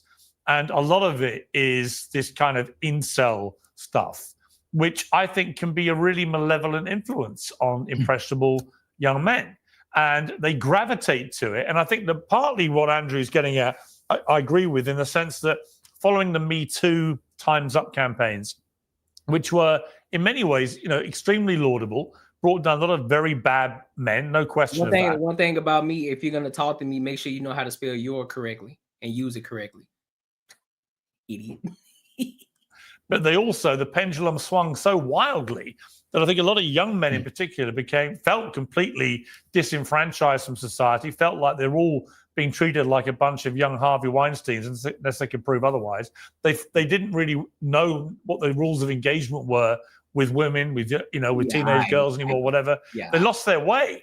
And by losing their way, they gravitated, I think, to very loud voices on the internet like Andrew Tate, who I think, like I say, he says a lot of stuff I find myself nodding to, and then he'll say this misogynist stuff, which I just despise it. I see no reason motherfuckers just be spewing out misogynistic as if they even know what it means. Most of the people don't even know what misogynistic even means. They just spew it out because they heard somebody else say it. Should ever want to have a relationship with a woman the way that Andrew Tate wants you to, where it's just pure misogyny. Just talk to me first of all about why you think young boys, teenage boys, young men, why they've gravitated to people like Tate. Because I have.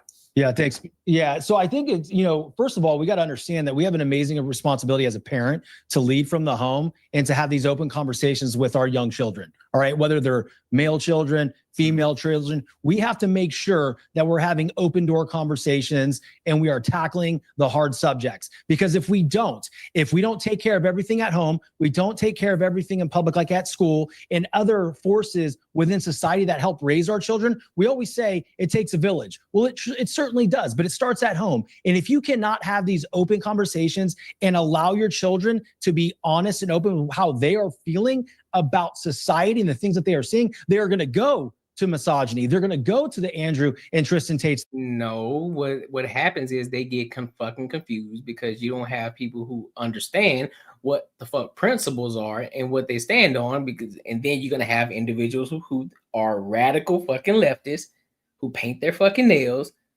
and they only go based off of how they feel. I feel like this. I feel like this because I feel. Oh man, I feel. Then you got a bunch of leftists out here versus somebody who stands on principle versus being a dad that loves and protects, because love and protection is what? It doesn't mean acceptance. It means correction. It means guidance. It doesn't mean accepting you for your delusion. It means calling you out on your bullshit, which is why there's a such thing called tough love. I said it before. Tough love. That's why fathers are needed, because they bring structure to the household. That's why you see guys like this one on here painting their fucking nails and thinking it's okay. And then you got other individuals thinking that you're a real man because you're comfortable in your skin and you paint your nails. You're a real man. No, you're not. You're feminine. You're a woman. That's what you are. You're feminine. Nothing about you screams masculine at all. Nothing. You're not a real man because you decide to, I paint my nails and I'm comfortable with my skin. That doesn't make you a man. That does not make you a real man at all. It's the world, and they're gonna learn how to be a man from that. And that is not what society needs. It's not what the world needs. That is not masculinity. It is masquerading as misogyny. How do we protect young men from the easy access at the moment there is to people like Tate? I mean, how do you actually put a ring fence around them so that you can tackle exactly what you've just said, but they're not also being dragged into that world? It's tough because they're growing up in a world we never grew up in, Piers. We didn't grow up with the internet. We didn't grow up with Bumble, Tinder.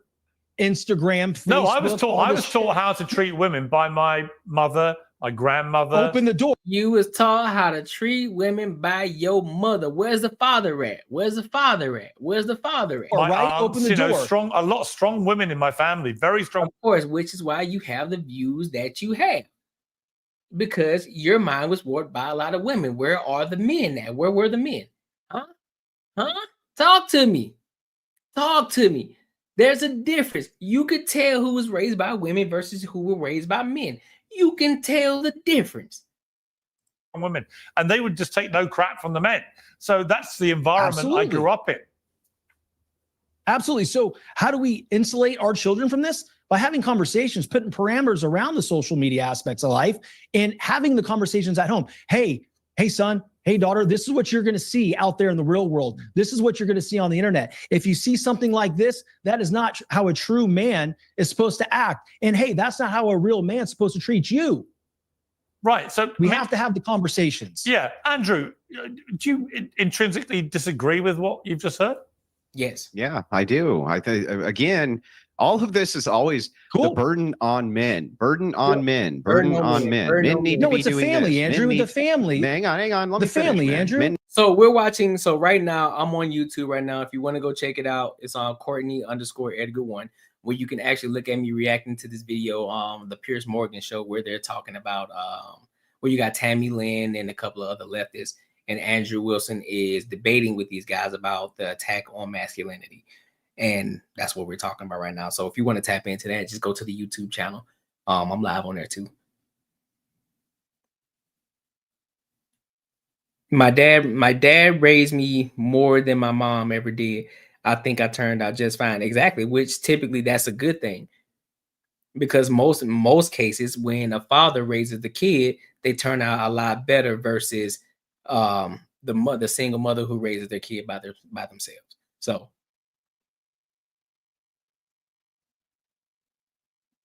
no, nothing about me is insecure. I don't know what this person, they just trolling. So you just kind of got to ignore them people. Yeah, there are many perfect scenarios where kids are to be raised. What are we talking about?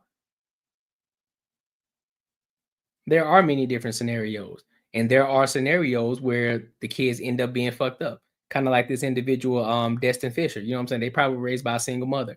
But hey, who are we judging, right? What is this about? Who is the better parent? Typically, the better parent. Typically, you will want a 2-parent household. Typically. Don't worry, Destin, I'm gonna go eat. Yep, I'm gonna go eat because guess what? My lady cooked for me. Ooh, I definitely will go eat too. I went to the gym today, got a good workout. I feel great. What if either parent flakes? Well, that's a small percentage.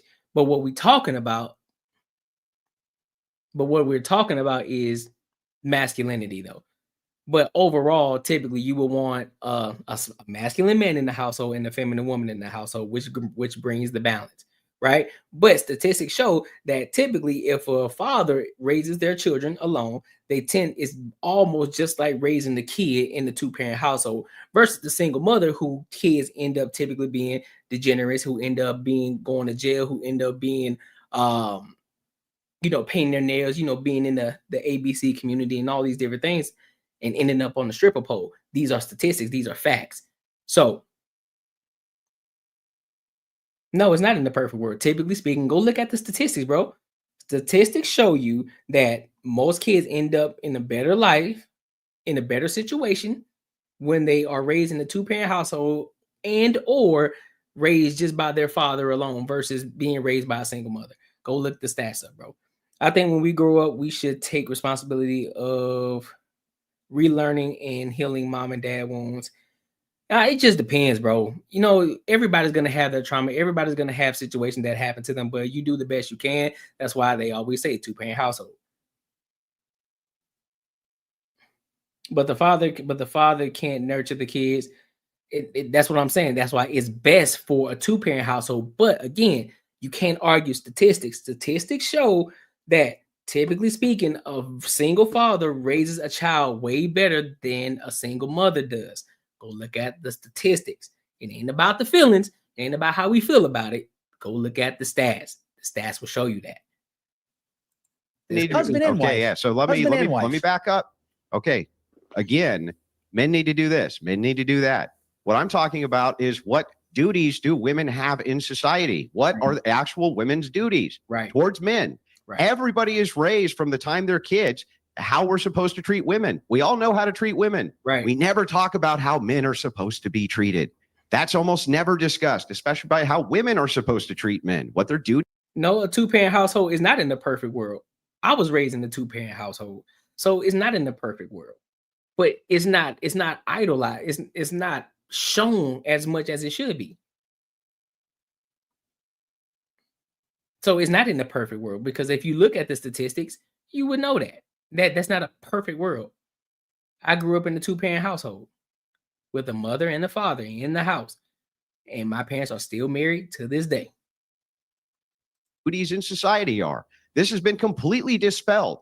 Guys like Tate have risen because Christianity itself has become a feminized religion. It ain't just great for me. There are a lot of people who grew up in a two-parent household. But what's being promoted is single parents. That's what's being promoted. There's a lot of kids out here that grew up in a two-parent household.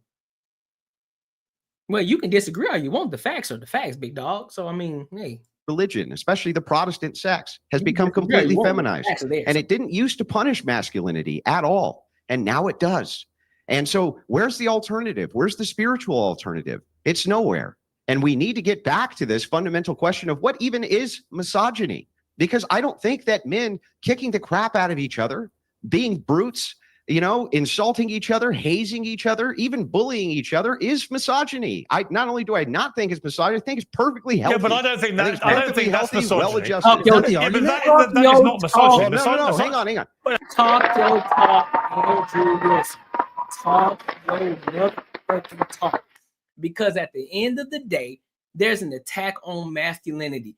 Anything that a man does, people are attacking it. You can't even be a man now. You can't hold the standard. You can't have principles because they want you to cry. They want to emasculate men. And this is why guys like myself and other individuals, that's why they look at guys like Andrew Tate. Oh, he's misogynistic. He's toxic for them. He's toxic for the women. No, because at the end of the day, they aren't simping for these women. And those of you who don't know what simping is basically suckers idolizing mediocre P, right? So you got a lot of these guys, which is why a lot of them individuals back in the day, they fucked us up. They fucked the modern day individuals up because they were the simps. Oh, happy wife, happy life. No, the fuck is not. It's happy house, happy spouse. That's what it is. That's what it should be. Because as I'm doing my duties for you, you need to be doing your duties for me. That's how it's supposed to be. That's what a marriage is. It's a transaction between two parties. That's what it is. And if my return on investment, and if I don't get a good return on investment, I'm going to send your ass back straight up. That's what it is. That's what it is. That's what it's supposed to be. It's never supposed to be a one-way. It's a two-way street. I do my duties as the man. You do your duties as the woman, however that looks. But it's never going to be one way. That's a fact. This ain't red pill content. You don't even know what the fuck red pill is. You don't even know where it stemmed from. So you just saying red pill because you heard somebody else say what red pill is. Tell me what red pill is. Tell me what it actually means. Tell me what it stems from.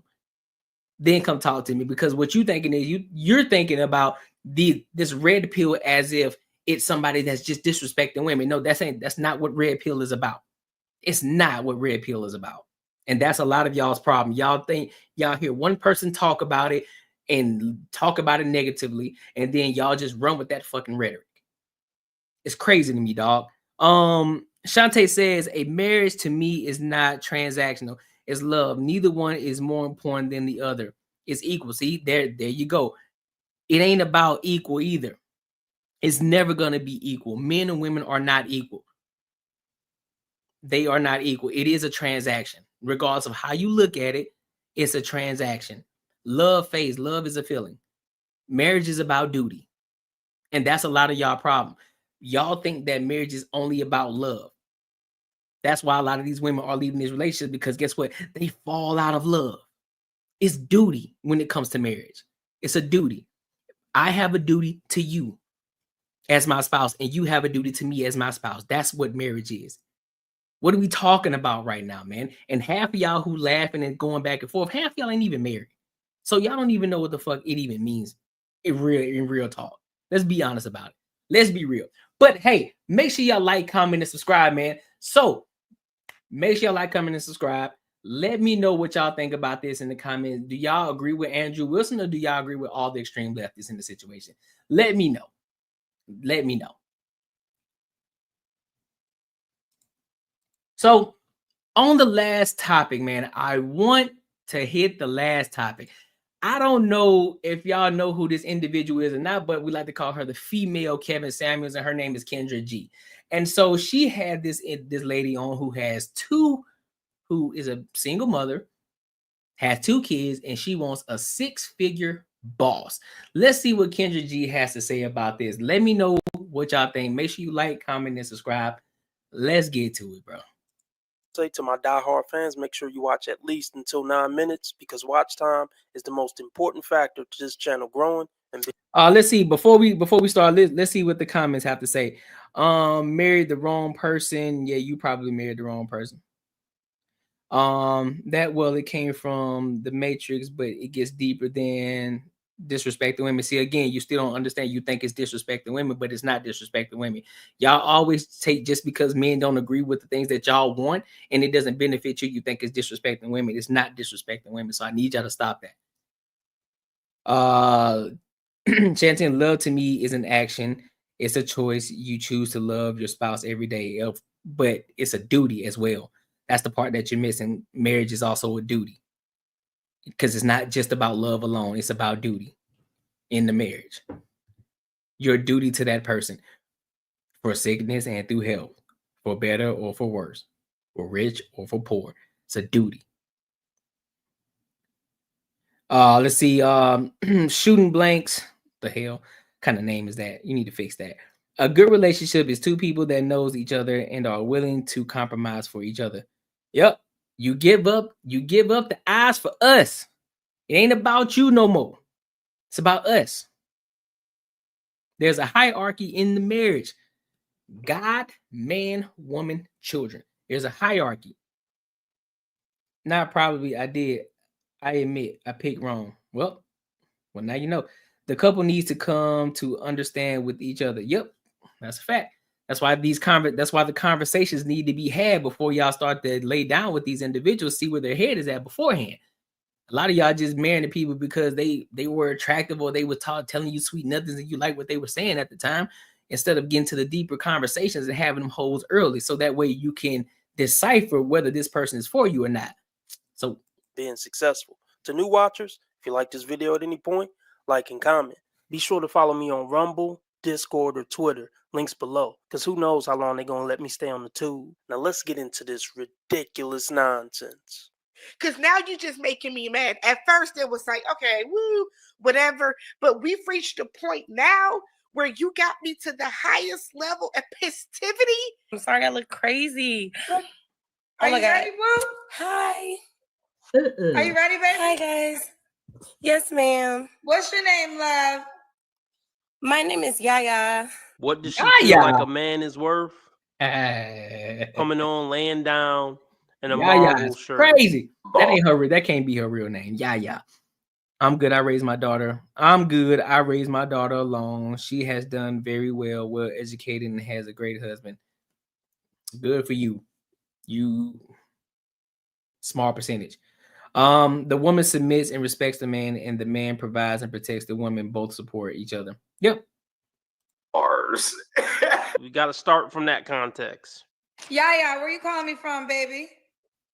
I'm calling you from the DMV area, yeah, Maryland. You are an exception. You're not the rule. 44 and J. You're an exception. You're not the rule. But hey, congrats on that though. You know what I'm saying?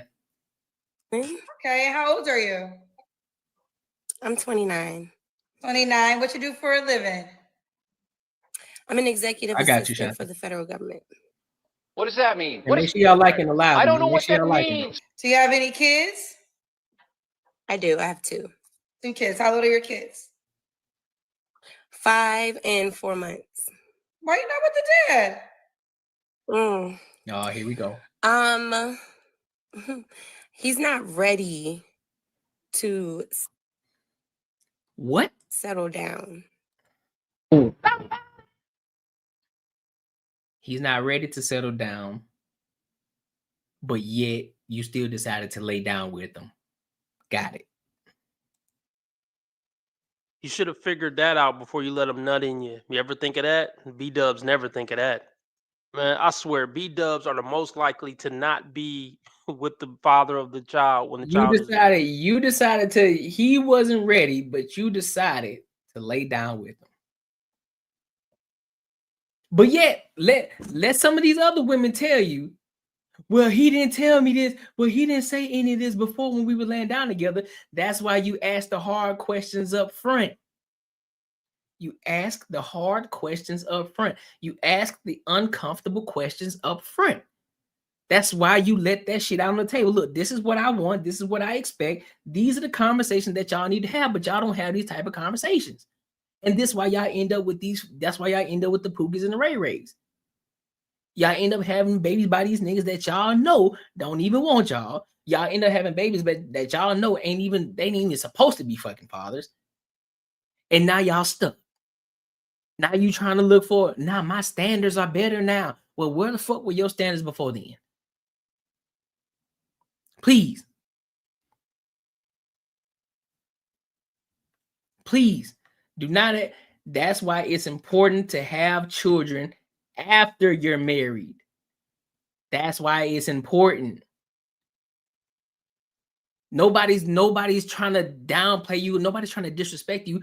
This is why they tell you, marry before you carry, so you can avoid situations like this. Not saying that it still won't happen, but it's less likely to happen because you had the hard conversations up front. You're able to decipher, you're able to remove all the bullshitters who aren't looking for serious relationships. That's why you have the hard conversations. This is crazy, man. And then got the nerve to sit up and ask for the type of what? It's just something about that rubs me the wrong way. Do both kids have the same dad? Yes, same dad.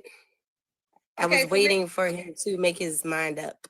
You was waiting for him to make his mind up. Wait anymore. I decided not to wait. You was waiting for him to make his mind up, so you gave him one kid, and then once you found out that he didn't want nothing to do with you, you decided to have another kid with him. That's crazy to me. When I got pregnant. That's crazy. And I got my answer. What? Okay. Real quick, you're so close to the middle. Move over to the side. Okay. Okay, so but both kids have the same dad, correct? Mm-hmm. Correct. Okay. One would say, because you have a 5-year-old, why did it take the second baby for you to learn that he wasn't ready to settle down? Or why didn't you require what you wanted before the second baby? Don't worry, I'll wait. Right. I'm waiting for this kid. I'm waiting. So with the 5-year-old, we decided to break up and not to deal with each other for a few years. It wasn't until like 4 years later I decided to give him a second chance because he said that he was ready. He wanted his family.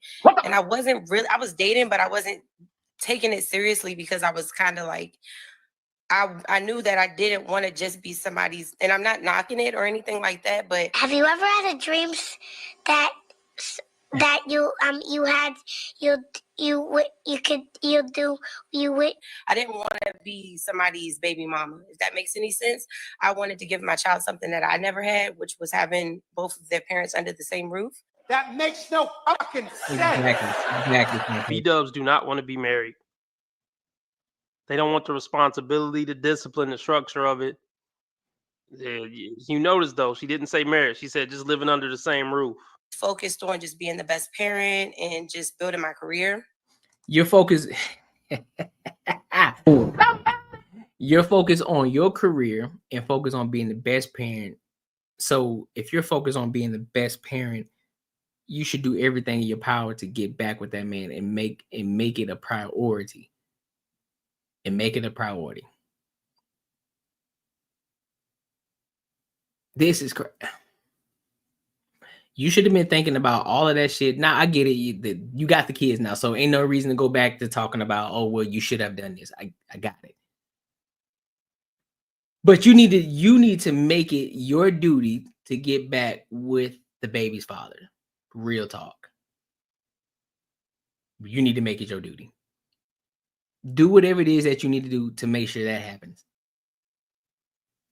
This is crazy to me, dog. But then y'all get mad when men call y'all out on y'all bullshit. Y'all get mad.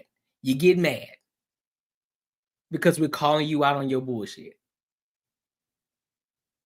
Just because a nigga keep pressing you, talking about, hey man, shorty, hey man, give it up to me, man. You know, if you really love me, man, you'll do this for me. No, stand on business. Like, nah, I'm not doing that till I get married.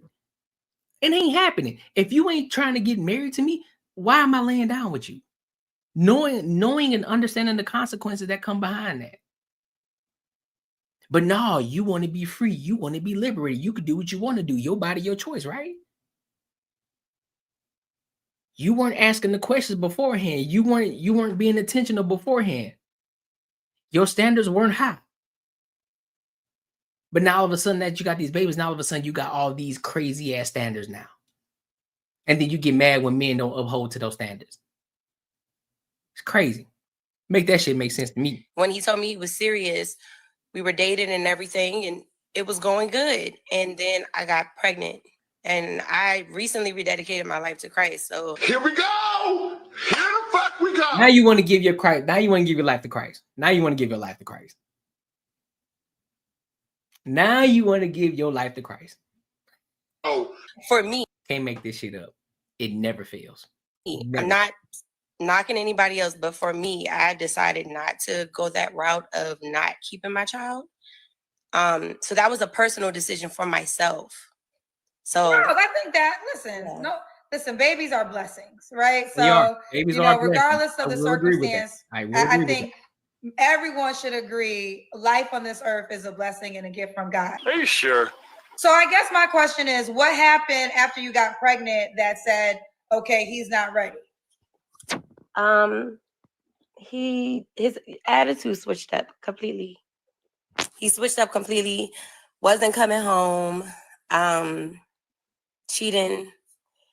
And, I realized that he was trying to enhance my insecurities. You know, when you're pregnant, you're your most vulnerable, your looks change and everything. And it was a lot of toxic energy from him. I'm tired of sisters like you running our reputation in the ground because you. I can't stand it. I can't stand it. This is why I don't like certain situations like this, man, because you only hear it from one side. I've learned to not just take it from one side. She can say anything she wants, but he's not here to defend himself. So I'm not going to believe her. I'm not. Because there's her story, there's his story, and then there's the truth. You can't listen to all. You can't listen to all three of them. It's only the truth. It's his story, it's her story, and then there's the truth. Who picked poorly? I had to personally just lean on my relationship with God to remain sane and to understand that I'm beautiful. I'm enough. I'm perfect. So I had to let that go in order for me to contain and to understand that I'm beautiful. I'm enough. I'm perfect. So I had to let. You what? Hold up. Run it back. What? You what now? What the? I'm perfect. So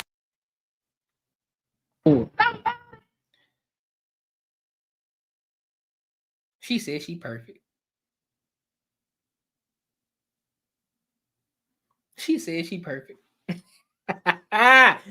Boy, the delusion is crazy, ain't it? I had to let that go in order for me to continue to thrive and be like a strong woman and a strong mother. Women are not strong and independent, no matter how much they're gonna try to lie to you and tell you, because they know because they know there's a good chance that you might find them admirable for saying it. No, just no. Ain't nothing strong about you, lady. Fucking period. If you were that strong, you'd be strong enough to not make the same mistake twice. Goofball. Here's the thing. She's still attracted to toxic guys. Yep. That's the thing. Like, okay, you healed from this guy. Let's just say you moved on and became a good woman. You're still not going to go after the corny nice guy. So this cycle is gonna just keep going on and on and on and on. And before it's all said and done, you'll probably be a mother of 4 by 3 different dudes. So do you feel as though it's over for sure because the baby's 4 months? I know, yes. You don't find that suspicious? You don't find that suspicious? Yes, I think I pretty much got my answer. And I can't force anybody to be ready. I think I'm accessible. I think that it's a insecurity thing where it's like he doesn't want anybody to say that they have access to his kids, or you know what I'm saying? Like they could say that they're with his child's mother. But yeah. That's all you can do, Shantae. You know what I'm saying? We all understand we aren't perfect parents, but you do the best you can, but also you continue to keep growing to become the best version of a parent that you possibly can be. Not just being stuck in our ways. Well, this is just who I am. No, get better. If you know that you can improve it, that you can get better, get better. There's always opportunity. Get better. I just gotta let it go. Ask for to do the best that you possibly can while still trying to get better and trying to improve. Oh, he don't love me no more. It's not about what you want to let go. You just told us he not gonna let it go. So I know a lot of people are saying like, well, you should have waited to get married first before having kids. Of course, that's the idealistic, thing that you want to do. I was engaged.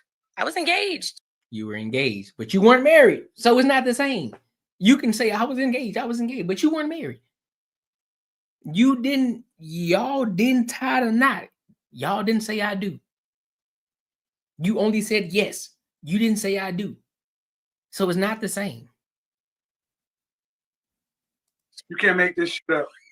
You can't make this shit up. This is crazy. Y'all heard it. But it is his loss at the end of the day. Oh, it's his loss. Yes. It's his loss. Yeah. We'll proceed. So that's just the backstory of your children's dad. Okay. So Yaya, DMV, 29, works for the federal government, mom of 2 kids. What's your zodiac sign, honey? I'm a Capricorn. Capricorn. All right, we got the backstory. So what kind of man are you looking for? I'm looking for a self-assured man, somebody who has his head on straight. I would particularly like for him to already to have kids, only because I want to know that he is a good dad. I'm not knocking anybody who doesn't have any kids. Hold on. So what you say? Kids, only because I want who has his head on straight. I would particularly like for him to already to have kids, only because I want to know that he is a good dad. I'm not knocking anybody who doesn't have any kids, but I just don't want to be the first experience, I guess, if that makes any sense. I want somebody who is romantic and who's God-fearing and is okay. Exactly. You talking about zodiac signs, but you're a Christian. I bet. It was a woman who is self-made, because I own multiple businesses as well. Say they get money, but I can't tell, ho. Yeah, you can fuck with me if you want it. Man, go on. Let me get up. Let me speed past that. They tripping. I ain't trying to job. Where do these women have time to work a full-time job and run 2 successful businesses after work? I don't believe that. And be a full-time mother and chase some pookie around who don't want to be with you. Where do you bitches find the time? That's a good. Hey, I'm just gonna take your word. After the kid got in college, got the house, then you can self-made woman. That's a good one. And is okay with a woman who is self-made, because I own multiple businesses as well, and I'm opening up a salon himself, and he doesn't have a problem with a woman who has her own money and who's successful. Okay. What are your deal breakers? My deal breakers, I would say, are terrible with kids, lack patience, lack understanding, because, me being busy, me having kids, those are my priorities right now. Fuck off. What quality man is going to sign up for this when she just told you you're not going to be a priority? My businesses come first. Well, first, my full-time job come first. That's crazy, dog. Second, my kids. Then after right, so where's the room for the man? So and this goes back to what I was saying earlier. This goes back. If there's a duty, if you want a man to come into your life, you're asking for all of these different things for a man in your life, what is your duty to him? You're still putting your job, your kids before him. And he's supposed to come in and already understand the assignment. He's supposed to be the one to come in and be the provider, be the protector, and do all of these things. And yet he comes third to your life. Third. That's why a lot of times, especially when she got a 4-month-old and a 5-year-old. Listen. I will say this, ladies, if you can find a sucker who will take you and your kids, on, congratulations. But I don't advocate for it. I don't. Y'all can dislike me for that. Don't care. But I don't advocate for that. If she already got kids, you might as well just go ahead and say, you know what? I'm going the other way. Because it ain't gonna work for you. Because guess what? She gonna put the money, she gonna put her job, she gonna put her kids before you. You gonna come last. It's crazy. But she still wants you to be the protector, the provider, the one who cares. She wants you to be patient. She wants you to be all these things, but you still come third. Nah, that ain't a good deal. That ain't a good bet. That ain't a good return on investment. Nope, absolutely not. Tend to my kids after my 40-hour-a-week job. I got to tend to my multiple businesses. That's crazy. Now, after I tend to my multiple businesses, I got to get working on getting the salon set up.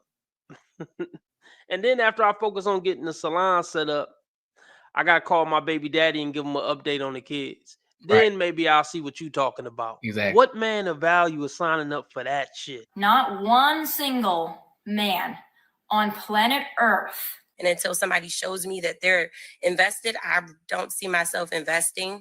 Like we have to show each other we're invested. So being very patient and understanding. We got to show each other that we're investing. Listen, I'm going to tell you this right now.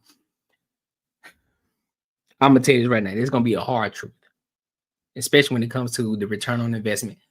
That the investment that man is going to put into you, that goes for time and money.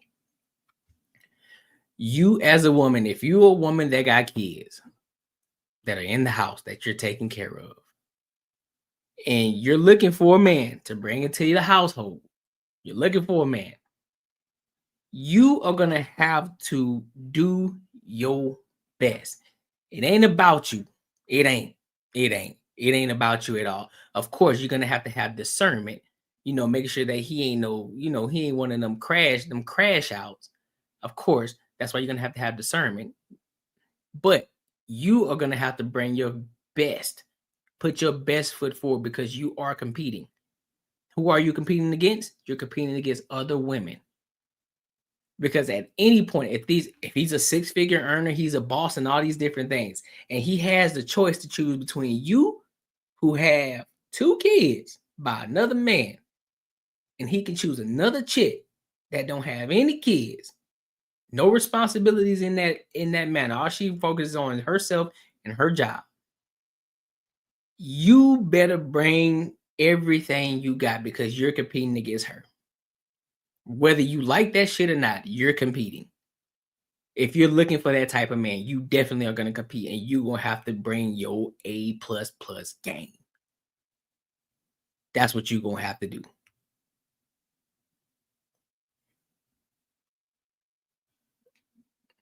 That's something that is like really strong. It ain't about you no more. It's about that man that you bringing it. He's not coming into your life. You're going into his.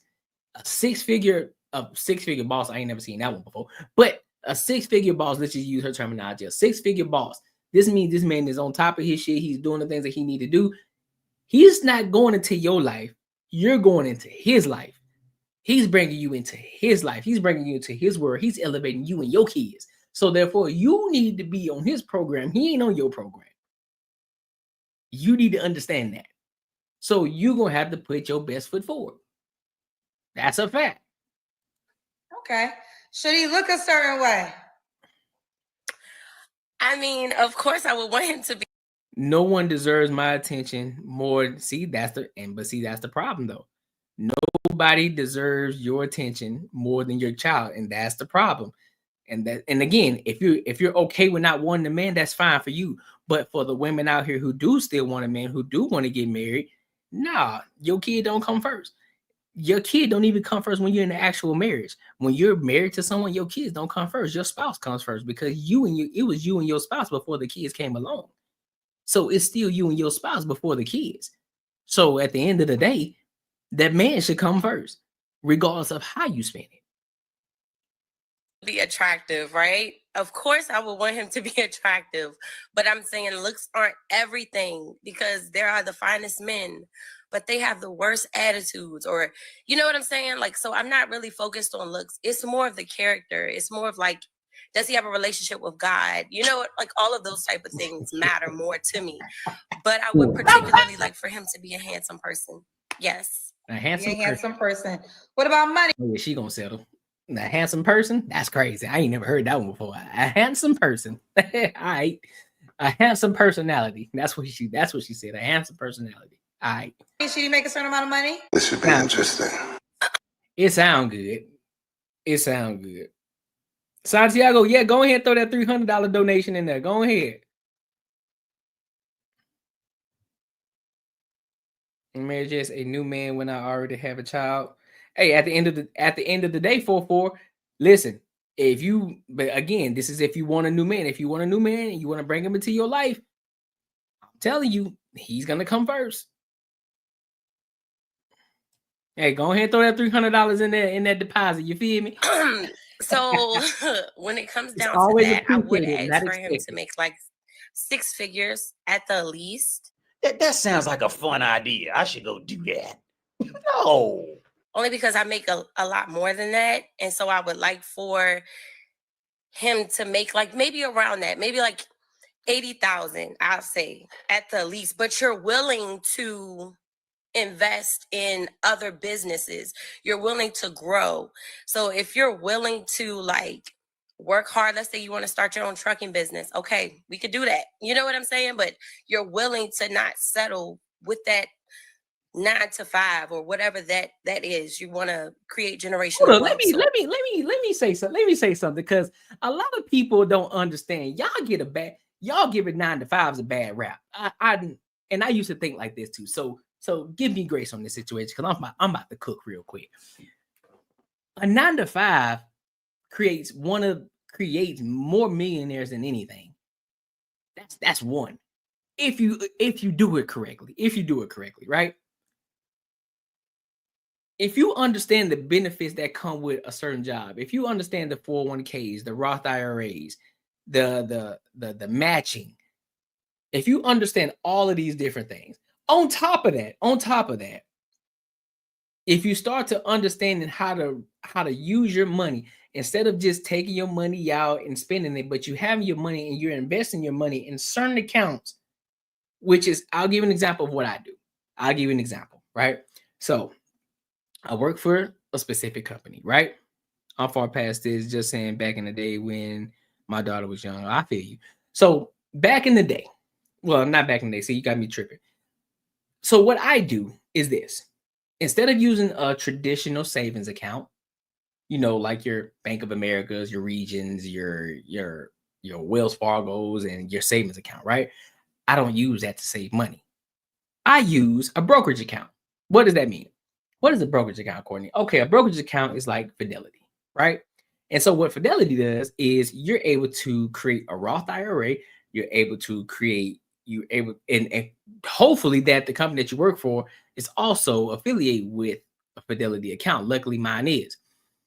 So what I do, I have a percentage that goes into that Fidelity account. Every paycheck, I have it going right into the stocks, right into my specific stocks. Boom, going right into there. And I have it going into my Roth IRA. And then on top of that, I got my company matching the amount of money that I put into my 401k plan. So I got 3 different, I have 1, 2, 3, 4. I got 4 different investments that I am making and contributing to every single paycheck. So mind you, the money that's going into my stock accounts, this is compounded interest over time because the stocks are going to go up. Although, as long as you pay attention to your stock, as long as your stock isn't doing this, it has a downward trend, you're good. But as long as it's doing this, up and down, but gradually going up, that's what you pay attention to. That's why you don't look at your stocks on a day-to-day, right? Your money is constantly going into this account, paycheck after paycheck after paycheck after paycheck after paycheck after paycheck after paycheck, right? Now, here's the dope thing about it. Say some shit happened with your car because you've been saving your money, and mind you, you're still making money on top of that because the money that you're putting in, the stocks are still growing. You're still profiting from the stock account. You're still profiting from it, but you're also still putting money in it because you have it constantly going in every paycheck. So let's just say something happened to your car, you got to pay $500. You got that $500 because you can easily go into that Fidelity account, boom, withdraw that money out, boom, you can pay whatever you need to pay for without having to be like, well, damn, bro, I ain't got no money. You do got money because you can take that money out. Now you got money, but that's neither here nor there. The point of it is, it acts as a savings account that's constantly making you more money, and it's compounded interest over time, which then over time, when you look at it from a long-term standpoint, you're going to become a millionaire before even your own entrepreneur, because most entrepreneurs aren't even millionaires. A lot of them motherfuckers, they're making the same amount of money as a person who works a 9 to 5, but they're working a lot fucking more. Just saying. Just a little nugget for y'all. We're trying to build like 7 different types of not saying that you shouldn't strive to own your own business or nothing like that. I'm not saying that at all, which is why I do content creation, which is why I got my YouTube channel, which is why I'm doing other things. That's still, but to say that not have the 9 to 5, why you crazy? income. Man, get the fuck out of here, nigga. Couple of questions. So of course they'll ask, does the children's dad make that or more? Yes. Okay. So he already makes that. So that's what you're accustomed to. So just for clarity, if a guy made less than 80K, should he not reach out to you? Like I said, that's my idealistic thing. Like I would want that, but I do want him to have in his mind that he is open to creating generational wealth and creating multiple different incomes. If he doesn't have that in mind, then no. There's nothing that I can do with that. Okay, so you cannot make the income requirement. Man, listen, bro. I'm done with that. I'm done with that. The last thing she need to be worried about is a man right now. If anything, she need to be worried about getting back with her baby daddy, and focusing on that and building that family, building that nuclear family back up, because it's gonna be hard for her to do that. Especially if she talking about she making the money that the type of money that she makes, and the type of man that she's looking for. And that ain't gonna sit well. It's not. But it is what it is, bro. Let me know what y'all think, bro. Is she tripping? Am I off? Let me know. But it is what it is. Look, I appreciate y'all, man. Make sure you like, comment, and subscribe. And I'll see y'all next time, bro. Because this shit is crazy, man. Just let me know in the comments, bro. And until next time, I'll see y'all. Peace.